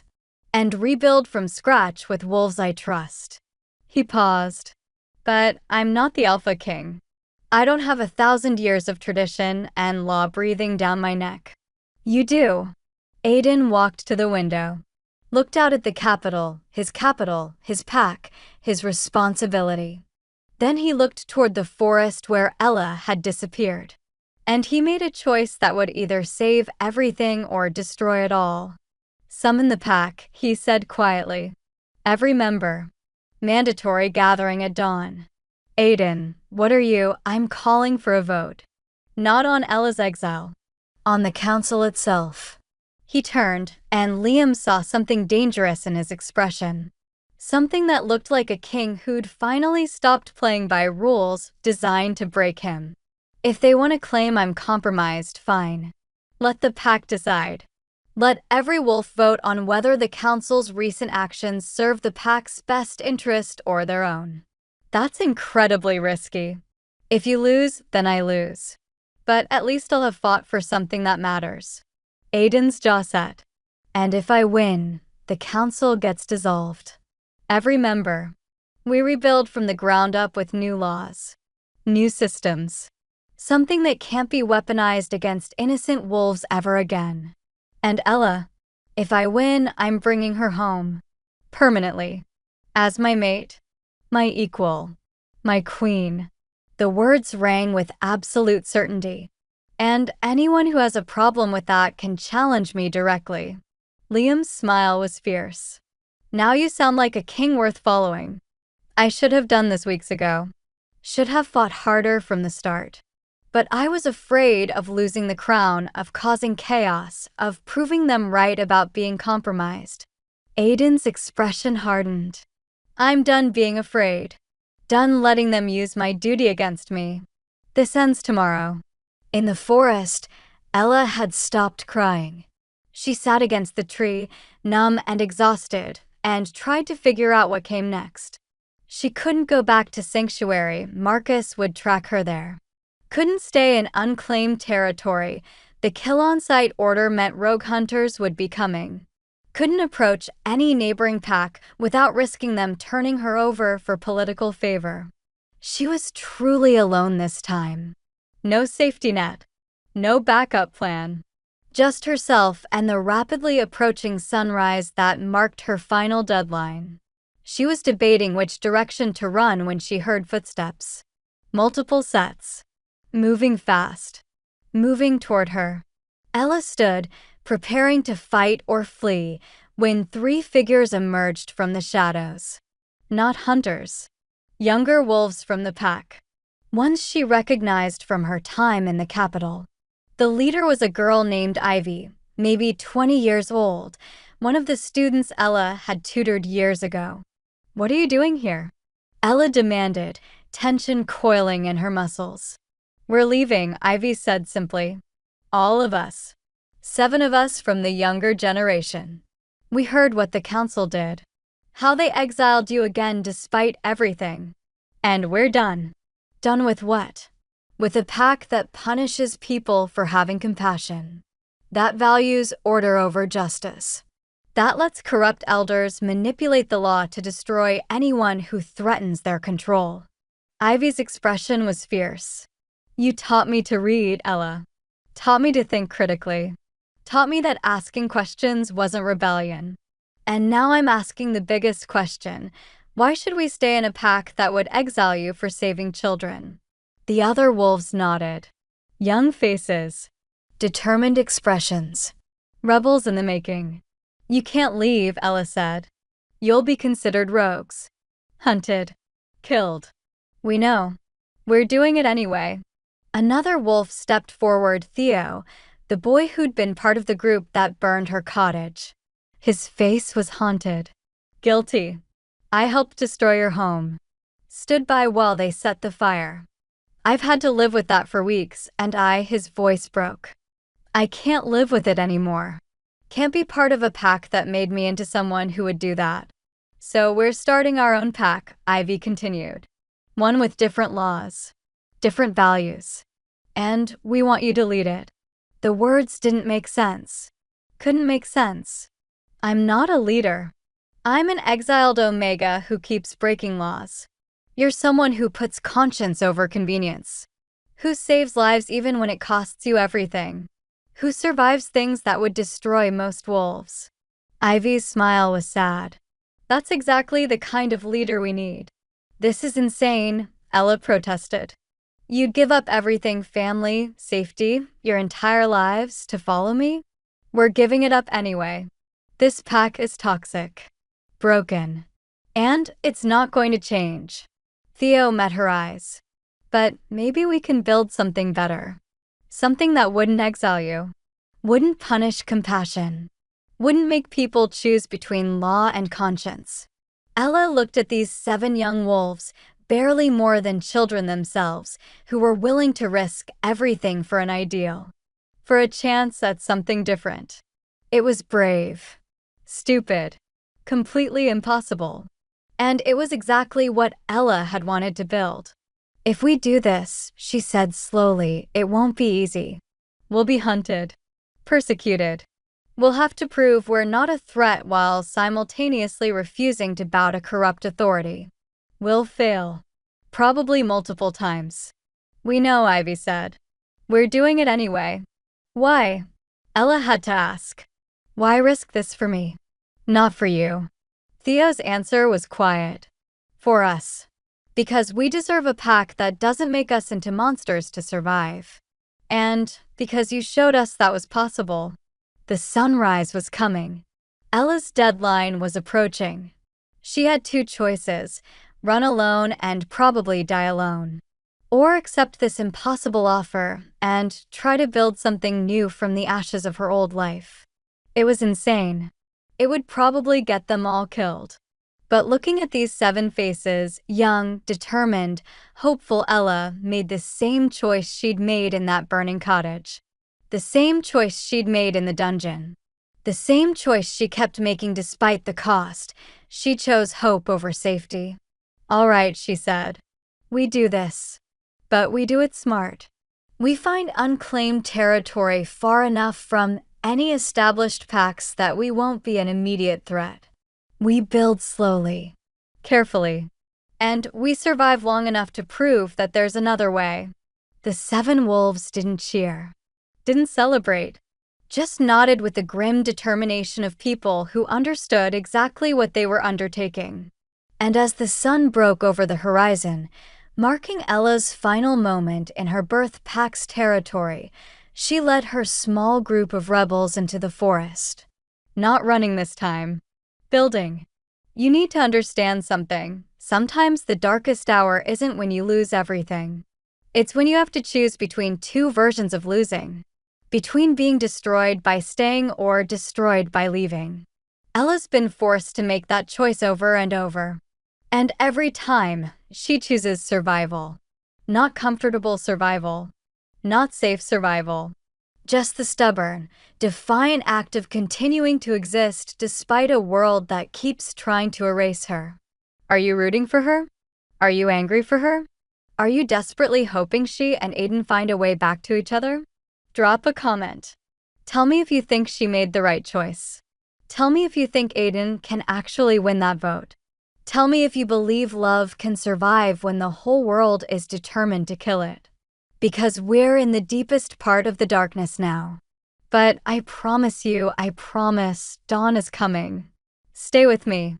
Back in the capital, as Ella disappeared into the forest with her rebels, Aiden stood before the assembled pack. Every wolf, every member, mandatory attendance. And he spoke the words that would either save everything or end it all. "I'm calling for a vote of no confidence in the current council.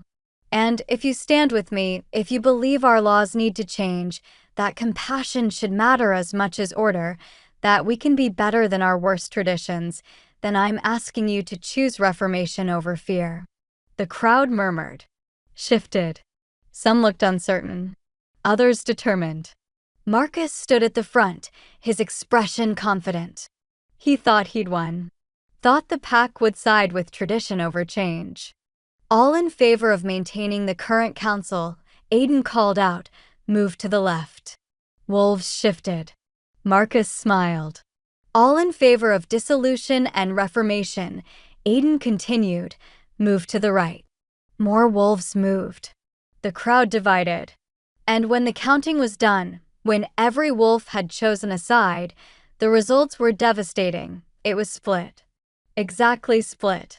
Down to the single vote. A tie. Which meant nothing changed.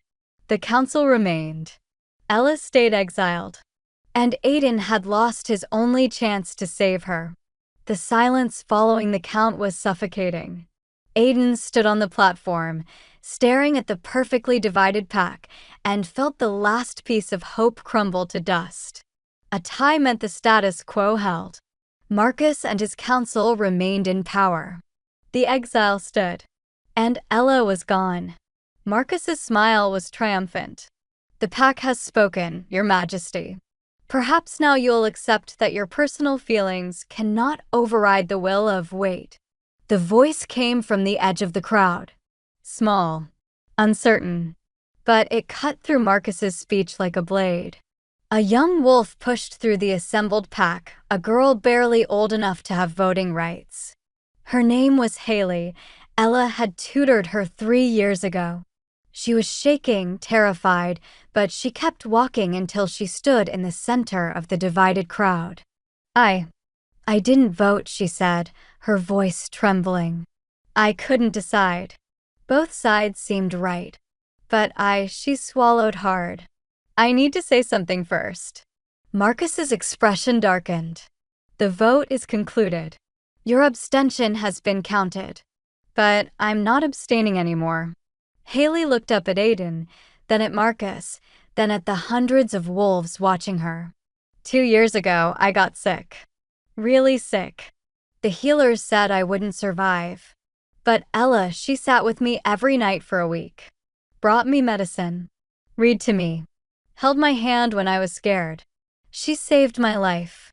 That's very touching, Marcus said coldly, but it doesn't change the fact that she broke sacred law. Twice. She broke the law to save children. Haley's voice rose, stronger now. Just like she saved me. And I've been standing here listening to everyone argue about order and tradition and proper punishment, and I realized something. She turned to address the crowd directly. We're so focused on the law being followed that we've forgotten why the law exists in the first place. It's supposed to protect us, keep us safe. But when the law punishes someone for saving a life, when it makes compassion into a crime, then the law is broken. Not the person who broke it. Murmurs rippled through the crowd. Wolves shifting uncomfortably. Ella broke the law, Haley continued, her confidence growing. But she did it for the right reasons.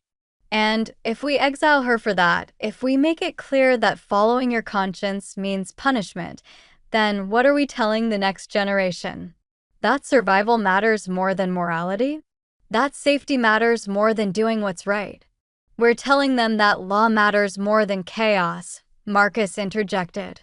That order protects everyone, even when individual decisions seem harsh. No, another voice joined Haley's, an older wolf this time, a male named Nathan who'd lost his son to the blood plague that Ella had helped contain. We're telling them that we're afraid. Afraid of change. Afraid of anything that challenges how we've always done things. Afraid of a wolf who's different, who's powerful, who makes us question our comfortable assumptions. This is not a debate, Marcus snapped. The vote is I change my vote, Nathan said firmly. I was on the left. I'm moving to the right. I vote for reformation. And I'm voting too, Haley added. For reformation. For change. For building something better. Marcus's face went red. Your vote was already cast by absence. You can't. Actually, Liam stepped forward, holding an ancient text. According to the laws of sacred gathering, any wolf who abstained can cast their vote up until the final declaration is sealed. Which it hasn't been. Your Majesty, he looked at Aiden. You need to ask for final confirmations before the count is official. Aiden's heart was hammering. He'd thought this was over. Thought he'd lost. But now final confirmation, he called out, his voice ringing across the gathering. All wolves, confirm your vote. Those who wish to change their position may do so now. For a moment, nothing happened. Then a trickle became a flood. Wolves started moving. Not many, just a handful. But each one was someone who'd been standing with Marcus, someone who'd chosen tradition and safety, now crossing to stand with reformation. A mother whose child Ella had taught to read. A warrior who Ella had healed after a training injury. A elder who'd watched the conspiracy trials and realized how deeply corruption had rotted the council. One by one, they moved. And when the count was done again, the numbers had shifted. Reformation won. By 7 votes. 7 voices that had found the courage to choose change over fear. The crowd erupted. Cheers from the right side. Shock and anger from the left. Marcus stood frozen, his face ashen with disbelief. The vote is cast, Aiden declared, his voice cutting through the chaos. The council is dissolved effective immediately. All current members are removed from authority pending investigation into abuse of power. And the laws regarding exile and punishment are suspended until a new council can be formed with representatives chosen by pack vote, not appointment. This is illegal, Marcus shouted. You can't just, I can. The pack has spoken. And their voice is law. Aiden descended from the platform, moving toward Marcus with predatory grace. You wanted to prove I was compromised by personal feeling? You were right. I am. I'm compromised by love for a woman who's better than this entire corrupt system. I'm compromised by the belief that compassion should matter. That saving lives shouldn't be a crime. That we can be stronger by being kinder. He stopped directly in front of Marcus. You used the law as a weapon to destroy an innocent wolf. You manipulated tradition to serve your own power. And you almost convinced the pack that cruelty was necessary for survival. Aiden's voice dropped to something deadly. But you failed. Because some of us still remember that being a pack means protecting each other. Even when, especially when, it's difficult. Marcus's expression twisted with hate. You'll regret this. The pack needs order. Needs structure. Without it, we're just rogues with territory. Then maybe we need to redefine what pack means. Aiden turned to address the assembled wolves. Today, we start fresh. New laws. New council. New foundations built on the principle that no wolf should have to choose between their conscience and their community. It won't be easy. We'll make mistakes. But we'll make them together. The cheers that followed were genuine. Hopeful. The sound of a pack that had been holding its breath finally daring to exhale. But Aiden barely heard them, because his mind was already racing ahead to the only thing that mattered, Ella. She was out there somewhere, believing she'd been abandoned again. Believing the pack had chosen against her. Believing she was alone. And he had to find her. Had to tell her what had happened. Had to bring her home. Liam. Aiden called his beta over. You're acting alpha until I return. Start the reformation process. Announce open applications for new council positions. And make it clear anyone who supported Marcus's corruption is not eligible. Where are you going? Liam asked, though his smile suggested he already knew. To get my mate. She could be anywhere by now. It's been hours since she left. I'll find her. Aiden's certainty was absolute. My wolf can track her scent across the entire territory if necessary. I'm not coming back without her. What if she doesn't want to come back? The question was gentle but necessary. What if she's done with us? With all of this? The possibility made Aiden's chest constrict. But he forced himself to consider it. To acknowledge that Ella had every right to reject the pack that had broken her repeatedly. Then I'll accept that, he said quietly. But I need to tell her what happened here. Need her to know that things are changing. That she is a choice now, a real choice, not one made under duress or exile or threat. And then, he took a breath. Then whatever she decides, I'll respect it. Even if it killed him. Even if she chose to walk away for good, he'd respect it. Because that's what love meant, giving someone the freedom to choose you or not. Ella and her small group of rebels had been traveling for 6 hours when they stopped to rest. They'd made it to unclaimed territory, wild, dense forest that bordered 3 different pack regions but belonged to none of them. Dangerous, but free. Exactly what they needed. We should set up a temporary camp here, Ivy suggested, looking exhausted. Figure out our next move. Ella nodded, but her mind was elsewhere. On the pack she'd left behind. On Aiden standing in that study, watching her walk away again. On the impossible choice they'd both been forced to make. She wondered if he'd already moved on. Already started focusing on being the king they needed him to be. Already begun the process of forgetting her. The thought hurt more than it should. Ella. Theo touched her arm gently. You okay? Fine, she lied. Just tired. You're thinking about him. There was no point denying it. I'm thinking about a lot of things. Do you regret leaving? I regret that leaving was necessary. Ella looked at the 7 young wolves who'd given up everything to follow her. But I don't regret choosing all of you. We're going to build something good here. Something that matters. What if he comes after you? Ivy asked. The Alpha King. What if he finds you? He won't. Ella's voice was certain. He made his choice. I made mine. It's over. But even as she said it, she felt the lie settle heavy in her chest. Because it wasn't over. Wouldn't be over. Some part of her would always be tangled up with Aiden, with the man who'd punished her and loved her and let her go because keeping her would have destroyed him. She was about to suggest they start gathering wood for a fire when her wolf suddenly went alert. Someone was coming. Fast. Moving through the forest with purpose and speed that suggested pursuit. Everyone shift, Ella commanded. Defensive formation. Now.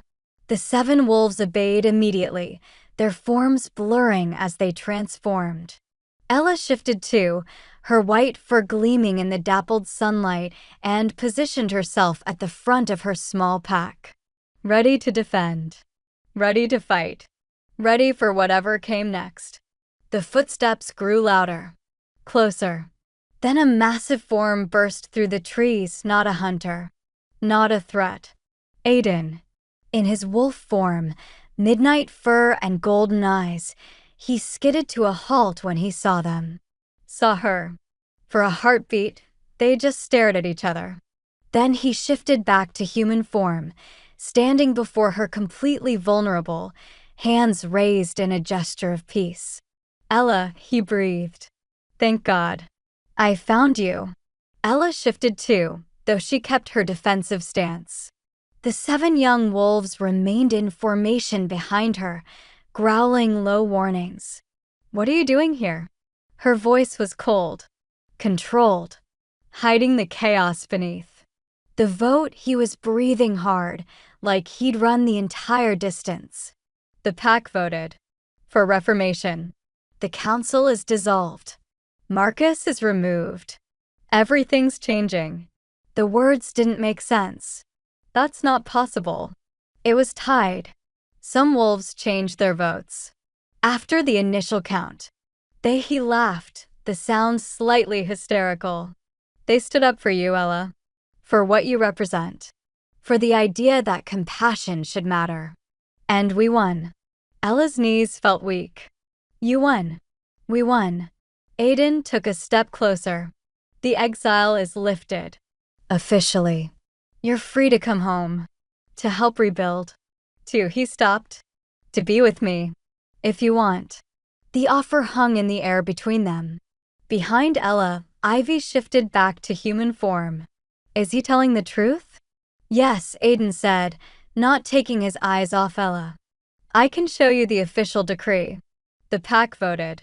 Majority ruled. Everything's changing. Why should we believe you? Theo had shifted too, his young face hard with suspicion. How do we know this isn't a trap? Another manipulation to get Ella back, so you can punish her again. You don't. Aiden's answer was honest. You have no reason to trust me. I failed her. Failed all of you. I upheld laws that were wrong and punished someone who deserved protection. But I'm trying to fix it. The pack is trying to fix it. And we need her, he looked at Ella. I need you to come home. I have a home, Ella said quietly. Here. With them. We're building a new pack. One with different values. Different laws. We don't need your reformation. The rejection landed like a blow.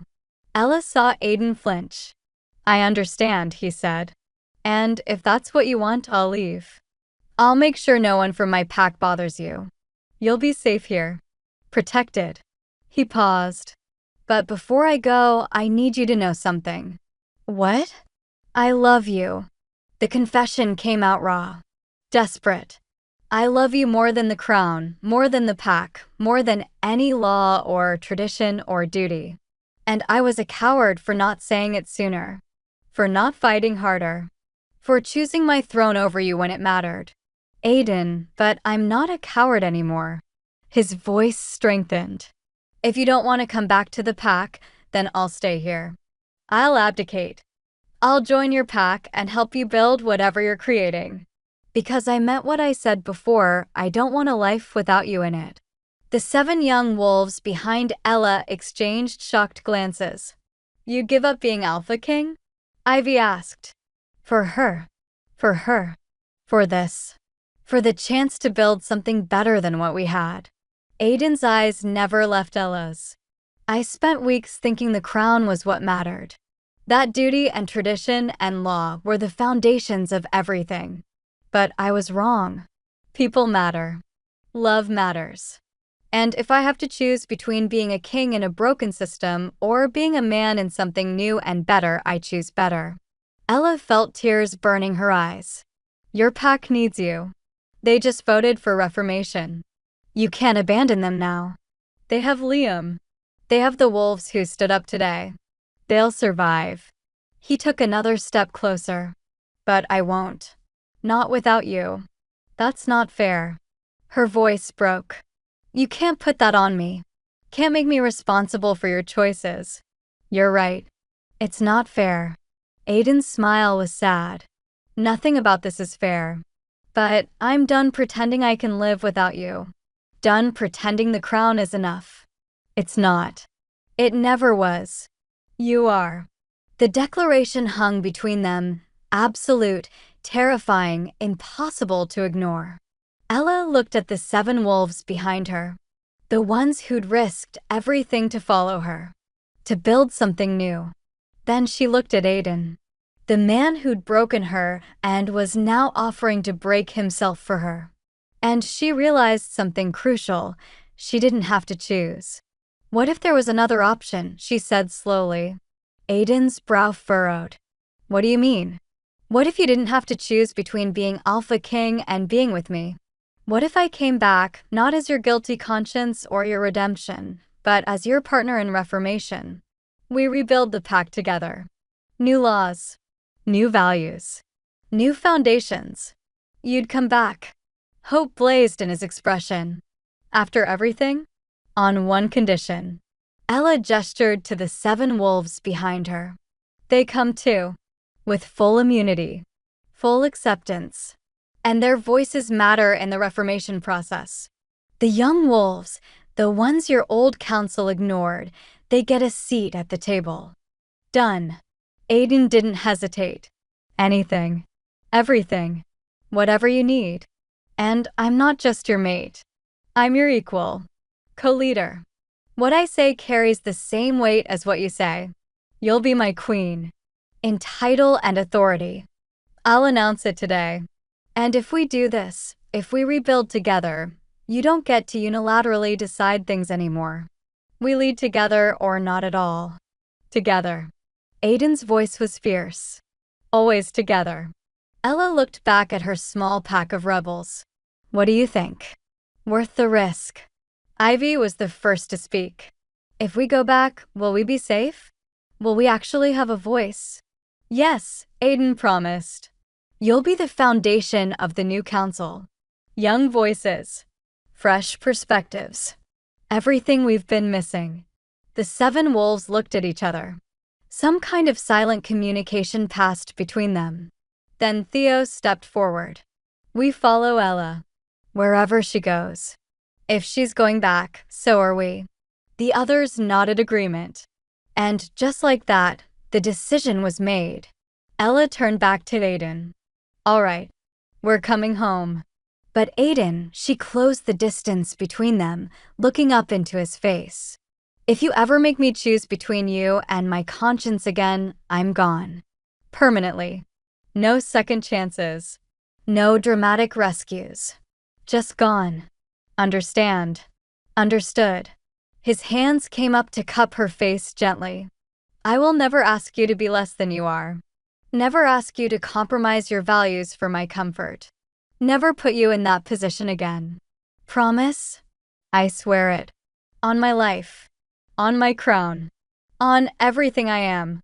Ella searched his eyes, looking for any hint of deception or doubt. She found only truth. Then kiss me, she whispered. Before I change my mind. Aiden didn't need to be told twice. He kissed her like a man who'd been drowning and finally found air. Like someone who'd lost everything and gotten it back against all odds. Like a king who'd finally found something worth more than his crown. And Ella kissed him back with equal desperation, equal relief, equal hope that maybe, just maybe, they could actually make this work. When they finally broke apart, both breathing hard, Aiden rested his forehead against hers. I love you, he murmured. So much. For so long. I love you too. The admission came easier this time. Even when I hated you. Even when I wanted to hate you. I loved you. Never again. His arms wrapped around her, holding her like he'd never let go. I'll never give you reason to hate me again. You'll probably mess up occasionally. You're stubborn and occasionally oblivious, and you have a martyr complex. I know, but I'll try. Every day. To be worthy of you. You already are. Ella pulled back to look at him. Broken. Flawed. Imperfect. But worthy. Because you're trying. Because you're changing. Because you chose love over fear. Behind them, Ivy cleared her throat. This is very touching, but can we maybe head back before it gets dark? Some of us would like to see this new pack you're building. Aiden laughed, genuine, joyful. Let's go home. Home. The word resonated in Ella's chest. Not the home she'd left. Not the broken place that had exiled her. But the home they were going to build. Together. And for the first time in weeks, Ella felt something she'd thought she'd lost forever. Hope. The return to the capital was nothing like Ella's exile. This time, she walked through the gates at Aiden's side, hand clasped in his, with 7 young rebels at her back and her head held high. This time, the wolves who gathered to watch didn't whisper in judgment, they stared in shock, confusion, and in some cases, dawning hope. News of the vote had spread fast. But seeing their alpha king return with the exiled wolf he declared his mate and future queen, that was something else entirely. Marcus stood at the manor entrance with the 3 other dissolved council members, their faces twisted with fury and disbelief. This is an outrage, Marcus spat as they approached. You cannot simply, I can. I did. The pack voted. Aiden's voice carried absolute authority. You're done, Marcus. All of you. Your authority is revoked. Your position's dissolved. And if you have a problem with that, you're welcome to challenge me directly. It was a formal challenge. An offer to settle this through combat, alpha to alpha, winner takes all. Marcus looked at Aiden's stance, his barely controlled power, the way his wolf pressed just beneath his skin ready to erupt, and wisely declined. This isn't over, Marcus said instead. The pack won't accept this. Won't accept her. Then they can leave. Aiden's response was cold. Anyone who can't accept that we're rebuilding into something better, something that values compassion as much as order, is welcome to find another pack. But they don't get to stay here and undermine what we're creating. Margaret, the elderly council member, spoke up. Her voice was quieter than Marcus's, but no less dangerous. You're making a mistake, Your Majesty. Love makes kings weak. Makes them choose personal desire over pack welfare. History has proven this again and again. Then maybe history has been written by cowards. Ella spoke for the first time since entering the capital, her voice ringing clear. Maybe every king who abandoned love for duty, who chose loneliness over partnership, who sacrificed their humanity for authority, maybe they were all making the same mistake. And maybe it's time we learned from that instead of repeating it. The gathered crowd murmured. Some in agreement, others in uncertainty. I'm not asking the pack to accept me because their king loves me, Ella continued. addressing the assembled wolves directly. I'm asking them to accept that the laws that condemned me were wrong. That a system which punishes compassion and rewards blind obedience is broken. And that we can do better. Pretty words, Marcus sneered. But words don't change the fact that you broke sacred law. Twice. Yes, I did. Ella didn't flinch from the accusation. I broke a law that said letting a child die was preferable to helping it. And I'd break it again. Every time. Because some laws deserve to be broken. Anarchy, Margaret breathed. You're promoting anarchy. I'm promoting conscience. Ella's eyes swept the crowd. I'm saying that blind obedience to unjust rules is cowardice dressed as duty. And I'm asking all of you, is that the pack you want? One where following orders matters more than doing what's right. The silence that followed was heavy. Charged. Then Haley, the young wolf who'd changed her vote, stepped forward from the crowd. I vote for conscience, she said clearly. I vote for a pack that wouldn't exile someone like Ella. I vote for change. Nathan joined her. I vote for reformation. For new laws. For leadership that values morality over tradition. One by one, wolves stepped forward. Not all of them. Maybe a third of those assembled. But each one was a voice declaring that they wanted something different. Something better. Aiden watched it happen with something like awe in his expression. Then he turned to address those who remained silent, those still uncertain or actively opposed. I understand your fear, he said, his voice gentler now. Change is terrifying. The old ways are comfortable even when they're wrong. But I'm asking you to trust me. Trust us. Give this reformation a chance. And if in 6 months you still believe we're leading the pack to ruin, he paused. Then challenge me. Call for a vote of no confidence. Remove me as Alpha King if that's what the majority wants. It was an enormous risk. A public promise to step down if the pack rejected his leadership. Liam looked like he wanted to protest, but he stayed silent. 6 months, Aiden repeated. That's all I'm asking. 6 months to prove that we can be stronger by being kinder. That compassion doesn't make us weak, it makes us worth protecting. The murmurs grew louder. Wolves conferring with each other. Debating. Deciding. Finally, an older warrior named Aaron stepped forward. He'd been standing with the silent group, neither supporting nor opposing. 6 months, he agreed. But we want transparency. Weekly councils. Open forums where any pack member can voice concerns. No more backroom decisions. No more laws made without our input. Done, Aiden said immediately. We'll establish a new council within the week. With representatives voted in by pack members. Every voice will matter. And her. Aaron gestured to Ella. What's her role in all this? She'll be my mate.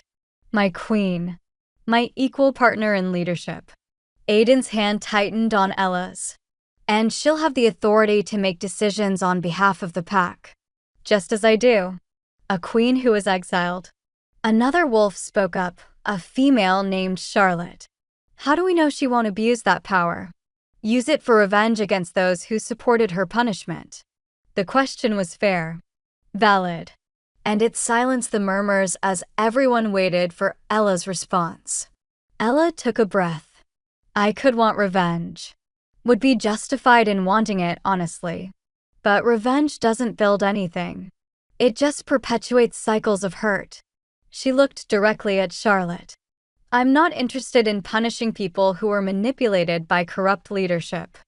I'm interested in making sure that manipulation can never happen again. That no one else has to endure what I endured. How? Charlotte pressed. How do you ensure that? By building transparency into everything. By making sure laws can be questioned. By creating systems where conscience is valued alongside order. Ella's voice strengthened. And by admitting when we're wrong. Which I'll start with now. I should have spoken up sooner. Should have explained why I saved those pups instead of just accepting punishment silently. I thought I was protecting the pack by being the villain. But silence just enabled the corruption. The admission hung in the air, vulnerable, honest, unexpected. Charlotte's expression softened slightly. You really think we can change? After centuries of the same traditions? I think we have to try, Ella said simply. Because the alternative is watching more innocent wolves get destroyed by laws that value order over justice. And I won't stand by and let that happen. A long pause. Then Charlotte nodded once. 6 months. I'll give you 6 months. It wasn't enthusiastic support, but it was a chance. And chances were all they needed. The next week was chaos incarnate. Applications flooded in for the new council positions. Hundreds of wolves, young and old, previously powerful and completely unknown, all wanting a voice in the Reformation. Aiden and Ella reviewed them together, sitting side by side in the study that had witnessed so much pain. Now it became a planning room. A war room for fighting corruption instead of external enemies. What about him? Aiden pointed to an application from a middle-aged wolf named Lucas, who'd been a lower-level administrator under the old council. Ella scanned the application. He supported the investigation into the conspiracy, provided evidence that helped convict 2 of the corrupt members. And his proposal for reform includes protections for whistleblowers. She looked up. I say yes. We need people who proved they'd choose truth over comfort. Aiden marked Lucas as approved. You're better at this than I am. I'm more suspicious than you are, Ella corrected. You want to believe people are good. I've learned to verify first. Cynical. Realistic. But she smiled. We balance each other. You bring hope. I bring caution. We make a good team. We do. Ella leaned against him, exhaustion creeping in. They'd been working for 16 hours straight. But we need to sleep occasionally. 5 more applications. Then we rest. You said that an hour ago. This time I mean it. Ella laughed. The sound still felt new, still felt dangerous, like something that could be taken away. But Aiden's arm around her shoulders anchored her, reminded her that this was real, that they were building something that could last. They were on the 3rd application when Liam burst in without knocking. We have a problem, the beta said, his expression grim. Aiden straightened immediately. What kind of problem? Marcus is gone. He fled during the night, along with 6 other wolves who supported the old council. Let them go, Aiden said. Good riddance. It's not that simple. Liam set a letter on the desk. He left this. You should read it. Aiden picked up the letter. His expression darkened with every line. What does it say? Ella asked. He's going to the High Council. Aiden's voice was tight, requesting they intervene, claiming I've been compromised by mate-bond madness and am leading the pack to ruin. He wants them to remove me as Alpha King and install him as regent until stability can be restored. The High Council, the governing body that oversaw all wolf packs in the region. They rarely intervened in internal pack politics, but when they did, their authority was absolute. Can they do that?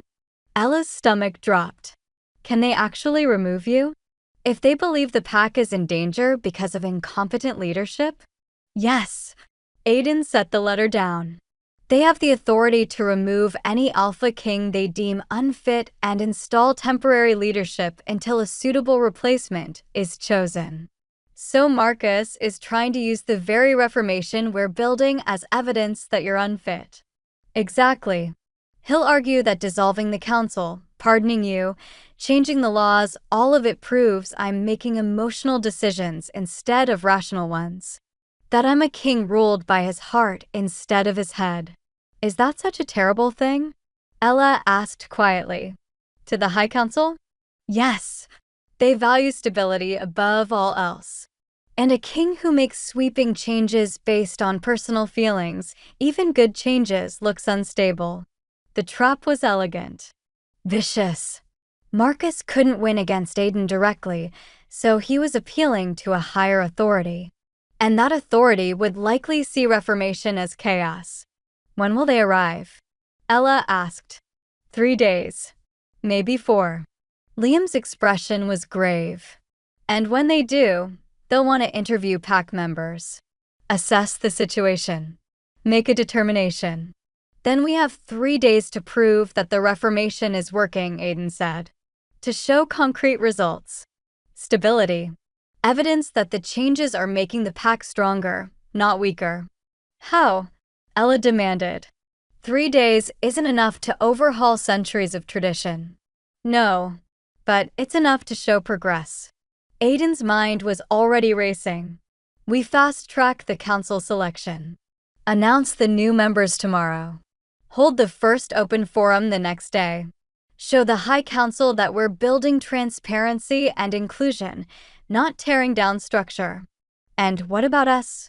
Ella gestured between them. They're going to use our relationship as evidence of your compromise. Let them. Aiden's jaw set. I'm not hiding you. I'm not pretending you mean less to me than you do. If they remove me for loving you, then I never deserved the crown in the first place. Aiden, no, he turned to face her fully. I've spent my whole life making decisions based on what would protect my authority, what would preserve the crown. And all it did was make me miserable and enable corruption. I'm done with that. If the High Council can't accept that a king can love someone and still lead effectively, then they're as broken as the old council was. His conviction was absolute. Terrifying. Perfect. Ella took his hand. Then we face them together. Show them that partnership makes you stronger, not weaker. Together, Aiden agreed. Liam cleared his throat. There's one more thing. Marcus didn't just go to the High Council. He also sent messages to the neighboring packs, spreading his version of events. Claiming Ella is a rogue sympathizer who's manipulating you. Some of those packs, especially the traditional ones, are already calling for your removal. The web was tightening. Marcus had been planning this for a while, probably since the vote. He'd known he couldn't win directly, so he'd gone to build external pressure. How many packs are calling for removal? Aiden asked. 4 of the 7 closest territories. And the other 3? Waiting to see what the High Council decides. They'll follow that lead. Aiden nodded slowly. Then we make sure the High Council sees the truth. Not Marcus's version. The actual truth of what we're building. And how do we do that? Ella asked. A slow smile spread across Aiden's face. We invite them to the open forum. Let them hear directly from the pack. Let them see wolves who were voiceless before now having a say. Let them witness democracy in action instead of just hearing about it through Marcus's filter. That's risky, Liam warned. If even one wolf speaks against you publicly in front of the High Council, then they speak against me. But at least they'll have the freedom to do it. Aiden's expression was determined. We can't build a transparent pack while hiding difficult truths from oversight. So we show them everything. The good, the bad, the uncertain. And we trust that truth is stronger than Marcus's lies. It was insane. Risky. Completely against every political instinct. Which is exactly why Ella knew it would work. Let's do it, she said. Let's show them what courage looks like. The next 3 days were a blur of controlled chaos. The new council was announced, 15 members chosen from the hundreds of applications. A mix of ages, experiences, and perspectives. Every one of them committed to reformation. Ivy was among them. The youngest council member in pack history at 20 years old. Her first act was to propose a law protecting whistleblowers. It passed unanimously. The open forum was scheduled for the evening before the High Council's arrival. Every pack member was invited, encouraged to speak, to voice concerns or support or anything in between. And they came. Hundreds of wolves filled the Great Hall, the same hall where Ella had been sentenced twice, now transformed into a place of dialogue instead of judgment. Aiden stood at the front with Ella at his side.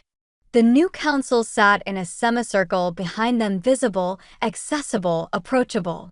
"Thank you for coming," Aiden began.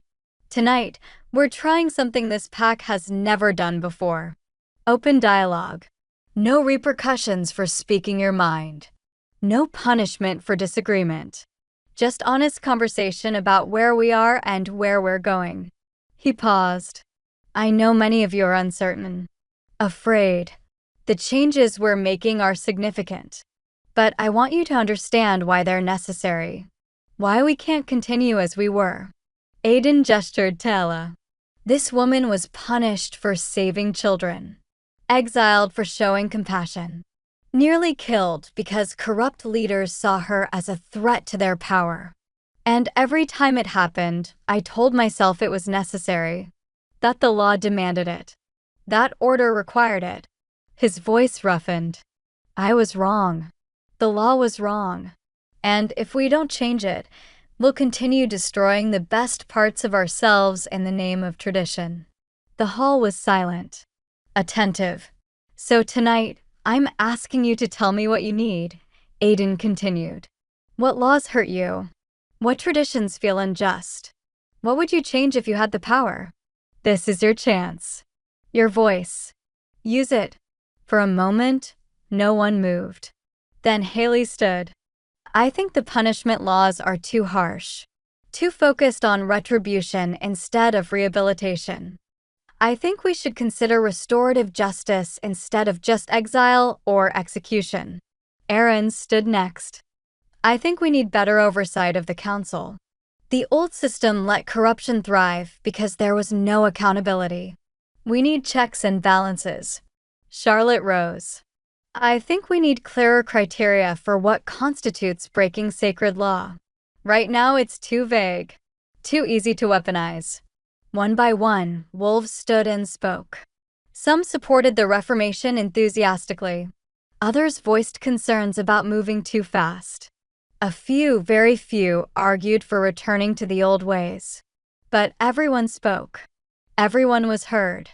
And Aiden and Ella listened to all of it.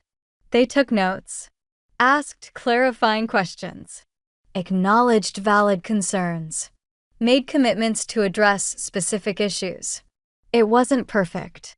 There were disagreements, heated moments, points where the discussion threatened to devolve into argument. But it was real, democratic, powerful. And when the High Council arrived the next morning and asked to observe pack operations, Aiden invited them to sit in on the forum's continuation. 3 High Council members, ancient wolves with authority that predated most current packs, sat in the back of the hall and watched as Aiden's pack engaged in open, honest dialogue about their future.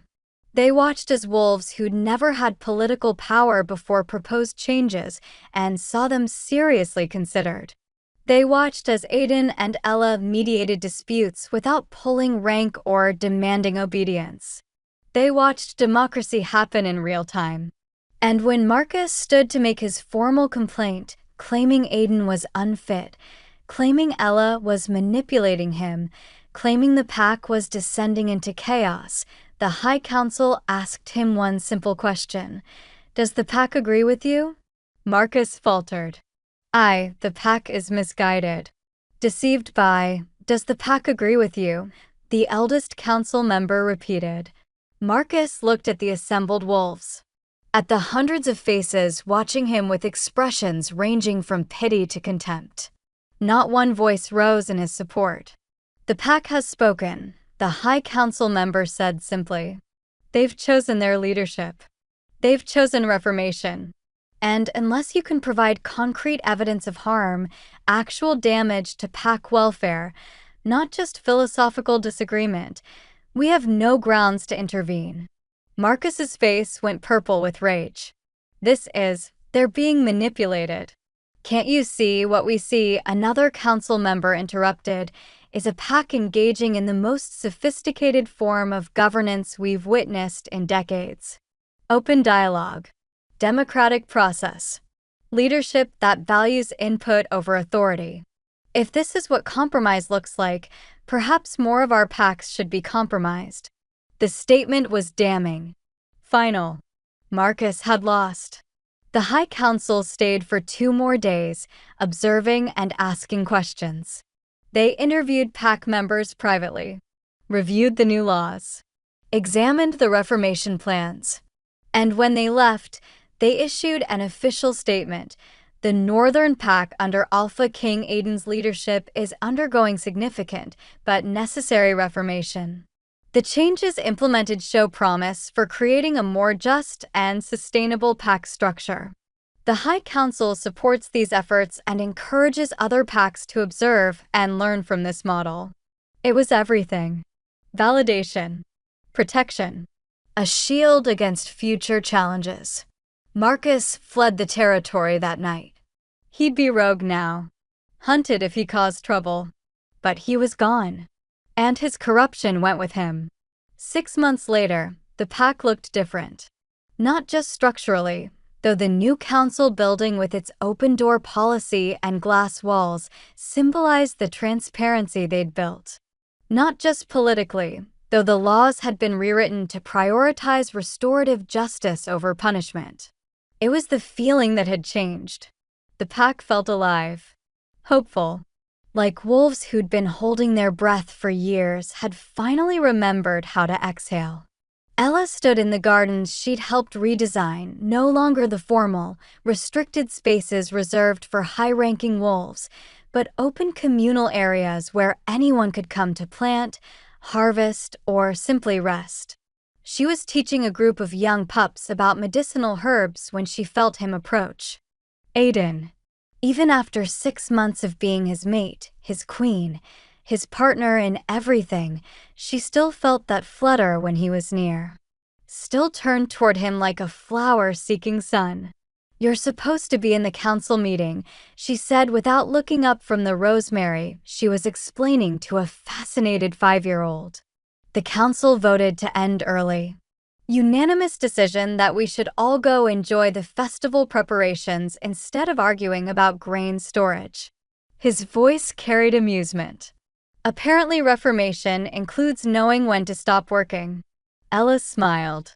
The Harvest Festival, their first major celebration since the Reformation, was tomorrow.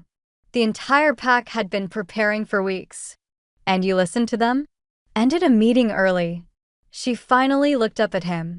"Who are you, and what have you done with my workaholic mate?" "Your workaholic mate learned that partnership means accepting input even when it's stop working so hard." He held out his hand.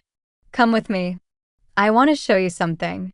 Ella instructed the pups to practice identifying herbs and took Aiden's offered hand. He led her through the gardens, past the new community center where evening classes were held, beyond the training grounds where warriors now learned de-escalation techniques alongside combat skills. They walked to the edge of pack territory, to a hill that overlooked the entire capital. From here, Ella could see everything they'd built. The glass council building reflecting sunset light. The expanded healing house with its accessible entrance for disabled wolves. The school where education was now mandatory for all pups regardless of rank. The communal kitchens where meals were shared freely. But what caught her attention were the wolves themselves. Everywhere she looked, she saw pack members interacting with ease that would have been impossible 6 months ago. Omegas conversing with alphas as equals. Young wolves debating policy with elders who actually listened.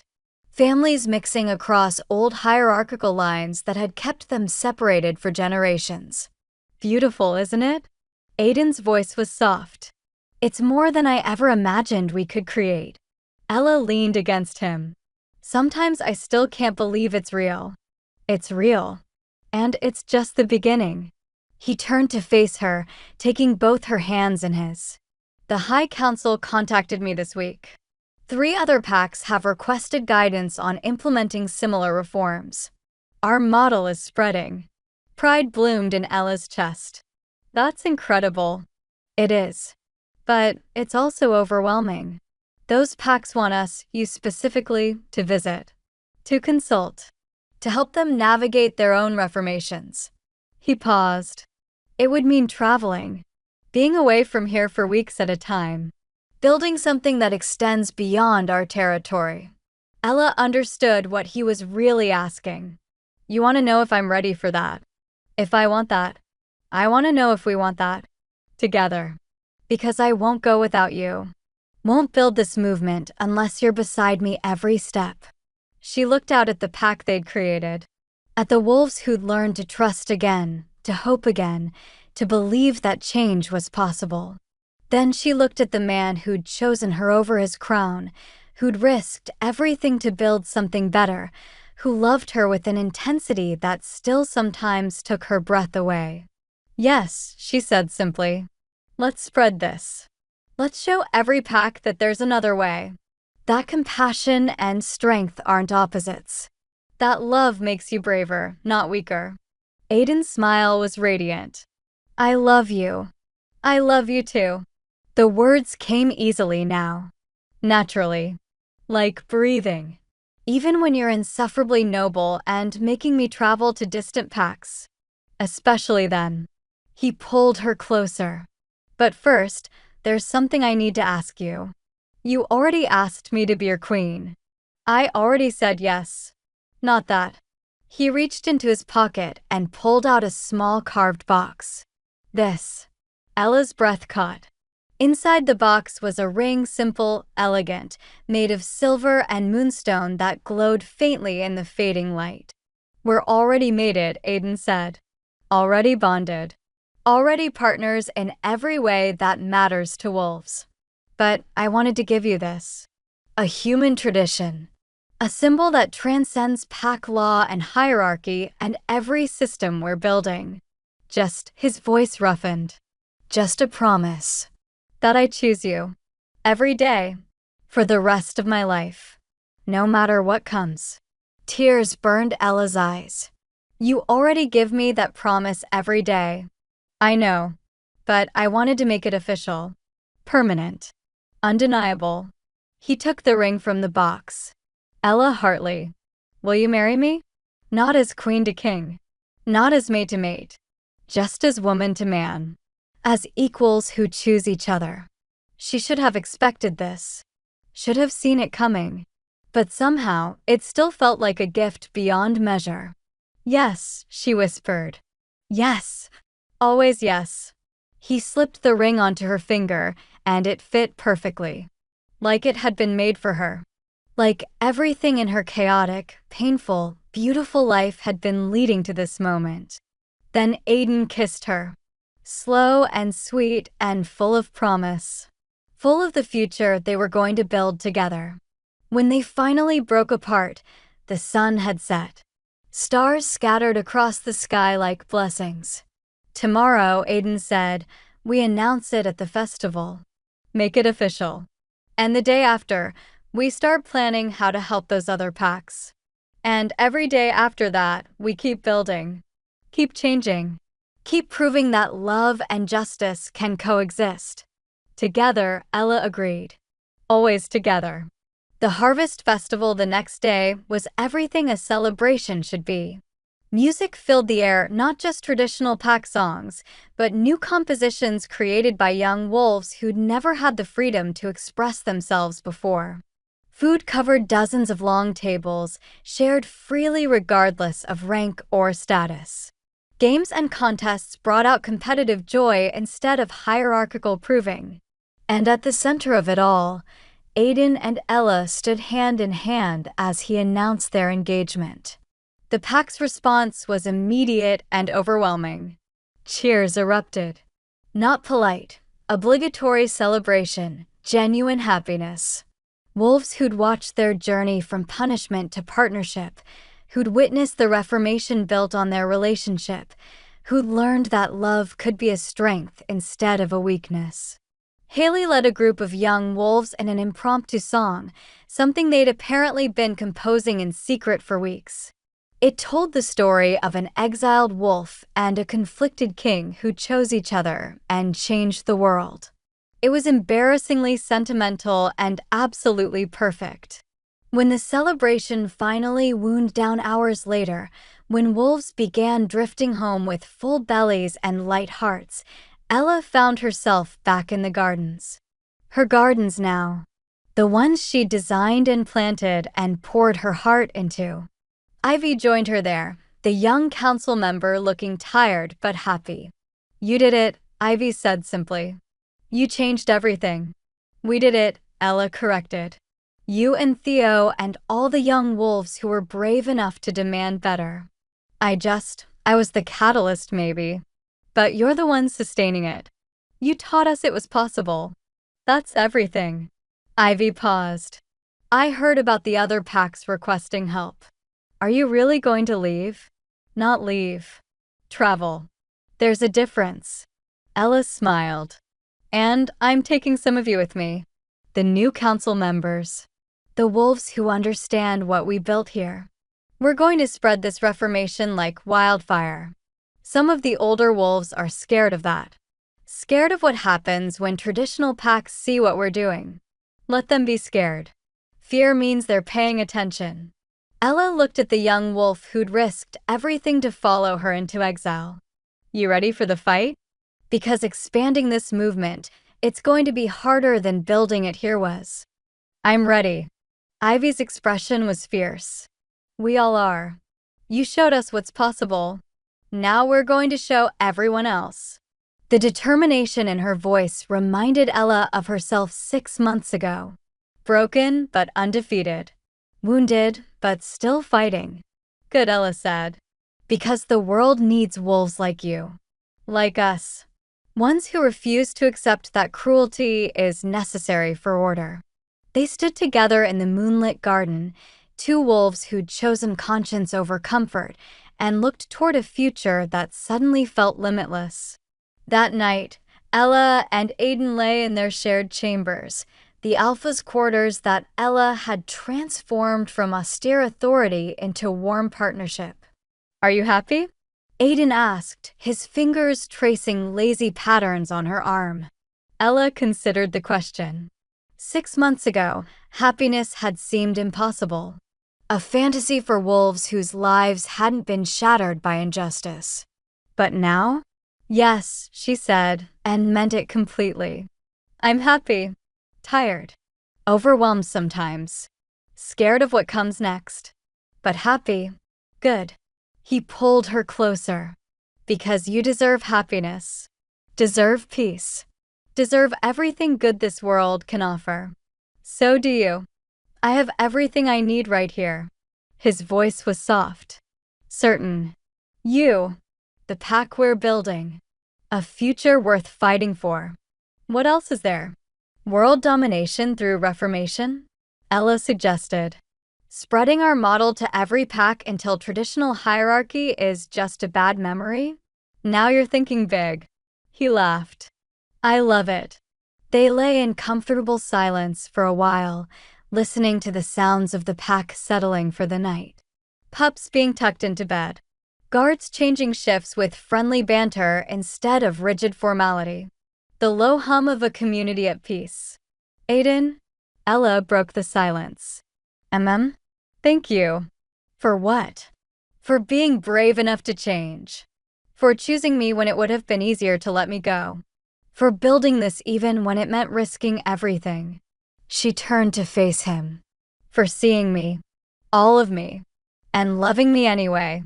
His expression softened with emotion, so deep it took her breath away. "Ella, you have nothing to thank me for. You saved me. From becoming the kind of king who valued authority over humanity. From a life of duty without purpose. From myself. We saved each other then." "We did." He kissed her forehead. "And we're going to keep saving each other. Every day. Through every challenge. For the rest of our lives." It was a promise. A vow. A future written in choice instead of obligation. And Ella believed it. Believed in him. In them. In what they'd built and what they would continue to build. believed that sometimes, rarely, miraculously, broken things could be remade into something even stronger than they'd been before. So here's what I need you to understand, beautiful souls still watching. This story isn't really about wolves or packs or magical hierarchies. It's about what happens when someone refuses to let the world break them. When they choose compassion even when it costs everything. When they demand better and won't accept anything less. It's about Ella, who survived punishment and exile and betrayal, who kept her conscience intact even when it would have been easier to let it die, who built something beautiful from the ashes of her pain. And it's about Aiden, who learned that being strong sometimes means being vulnerable, that love isn't weakness, that a crown means nothing if you have to sacrifice your humanity to keep it. But mostly, it's about the choice both of them made, to believe that change is possible. To fight for it even when the odds are impossible. To choose each other and, in doing so, choose a better future for everyone. Now I have a question for you. When have you chosen conscience over comfort? When have you stood up for what's right even though it was hard? When have you loved someone or something enough to risk everything? Because that's the real magic in this story. Not the wolves or the powers or the Reformation. It's the courage to keep trying, to keep believing, to keep choosing hope even when the world gives you every reason to choose despair. Drop a comment. Tell me your story. Tell me when you were brave. Tell me when you chose to be better than the systems trying to break you.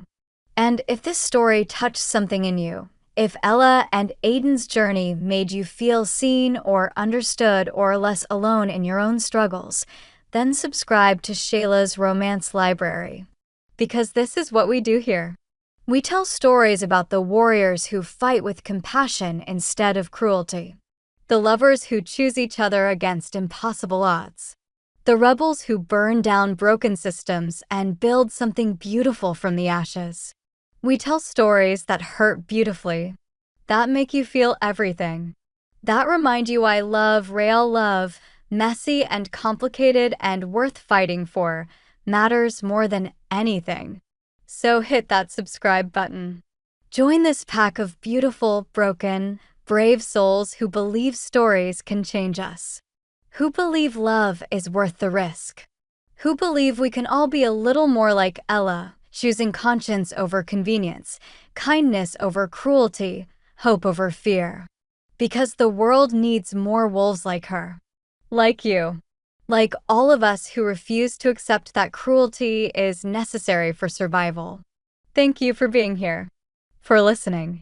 For caring about two fictional wolves who represent something so much bigger than themselves. Thank you for believing that change is possible. And thank you for choosing to be part of a community that values compassion as much as strength. 3 years later, Ella stood before a gathering of representatives from 23 packs, more than half the territories in the entire region. She was pregnant. Visibly. 6 months along with twins that Aiden was impossibly proud of and slightly terrified by. But pregnancy hadn't slowed her down. If anything, it had made her more determined. More fierce in her advocacy for building a world where her children wouldn't have to fight the battles she'd fought. 3 years ago, she began, her voice carrying across the assembly, "I was exiled for saving a child. Punished for showing compassion. Nearly killed for threatening the comfortable order of traditional pack hierarchy." The representatives listened. Some with sympathy. Others with calculation. All with attention. Today, I stand before you not as an exile. Not as a victim.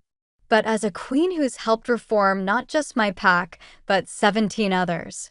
Who's proven that compassion and strength aren't opposites. That transparency builds trust faster than authority. That love for our mates, our packs, our values makes us braver than fear ever could. She paused, letting the words settle. I'm asking you to join us. Not because reformation is easy, it's not. Not because change is comfortable, it isn't. But because the alternative is watching more wolves suffer under laws designed to punish rather than protect. under systems that value order over justice, under traditions that break beautiful things because they're different. 23 sets of eyes watched her, judging, measuring, deciding. So, what will you choose? Ella's question hung in the air. Will you cling to traditions that no longer serve you? Or will you be brave enough to build something better? The vote that followed wasn't unanimous. Change never was. But it was majority. 17 packs voted to begin reformation processes. 17 packs chose hope over fear. And as Ella watched them sign the accords, felt Aiden's hand find hers, felt their children moving inside her like promises of the future, she knew with absolute certainty they were just getting started. But really, it's just the beginning. Because every ending is just another chance to start building something new. Every broken thing is an opportunity to remake it stronger. Every impossible choice is a chance to prove that love and courage can overcome anything.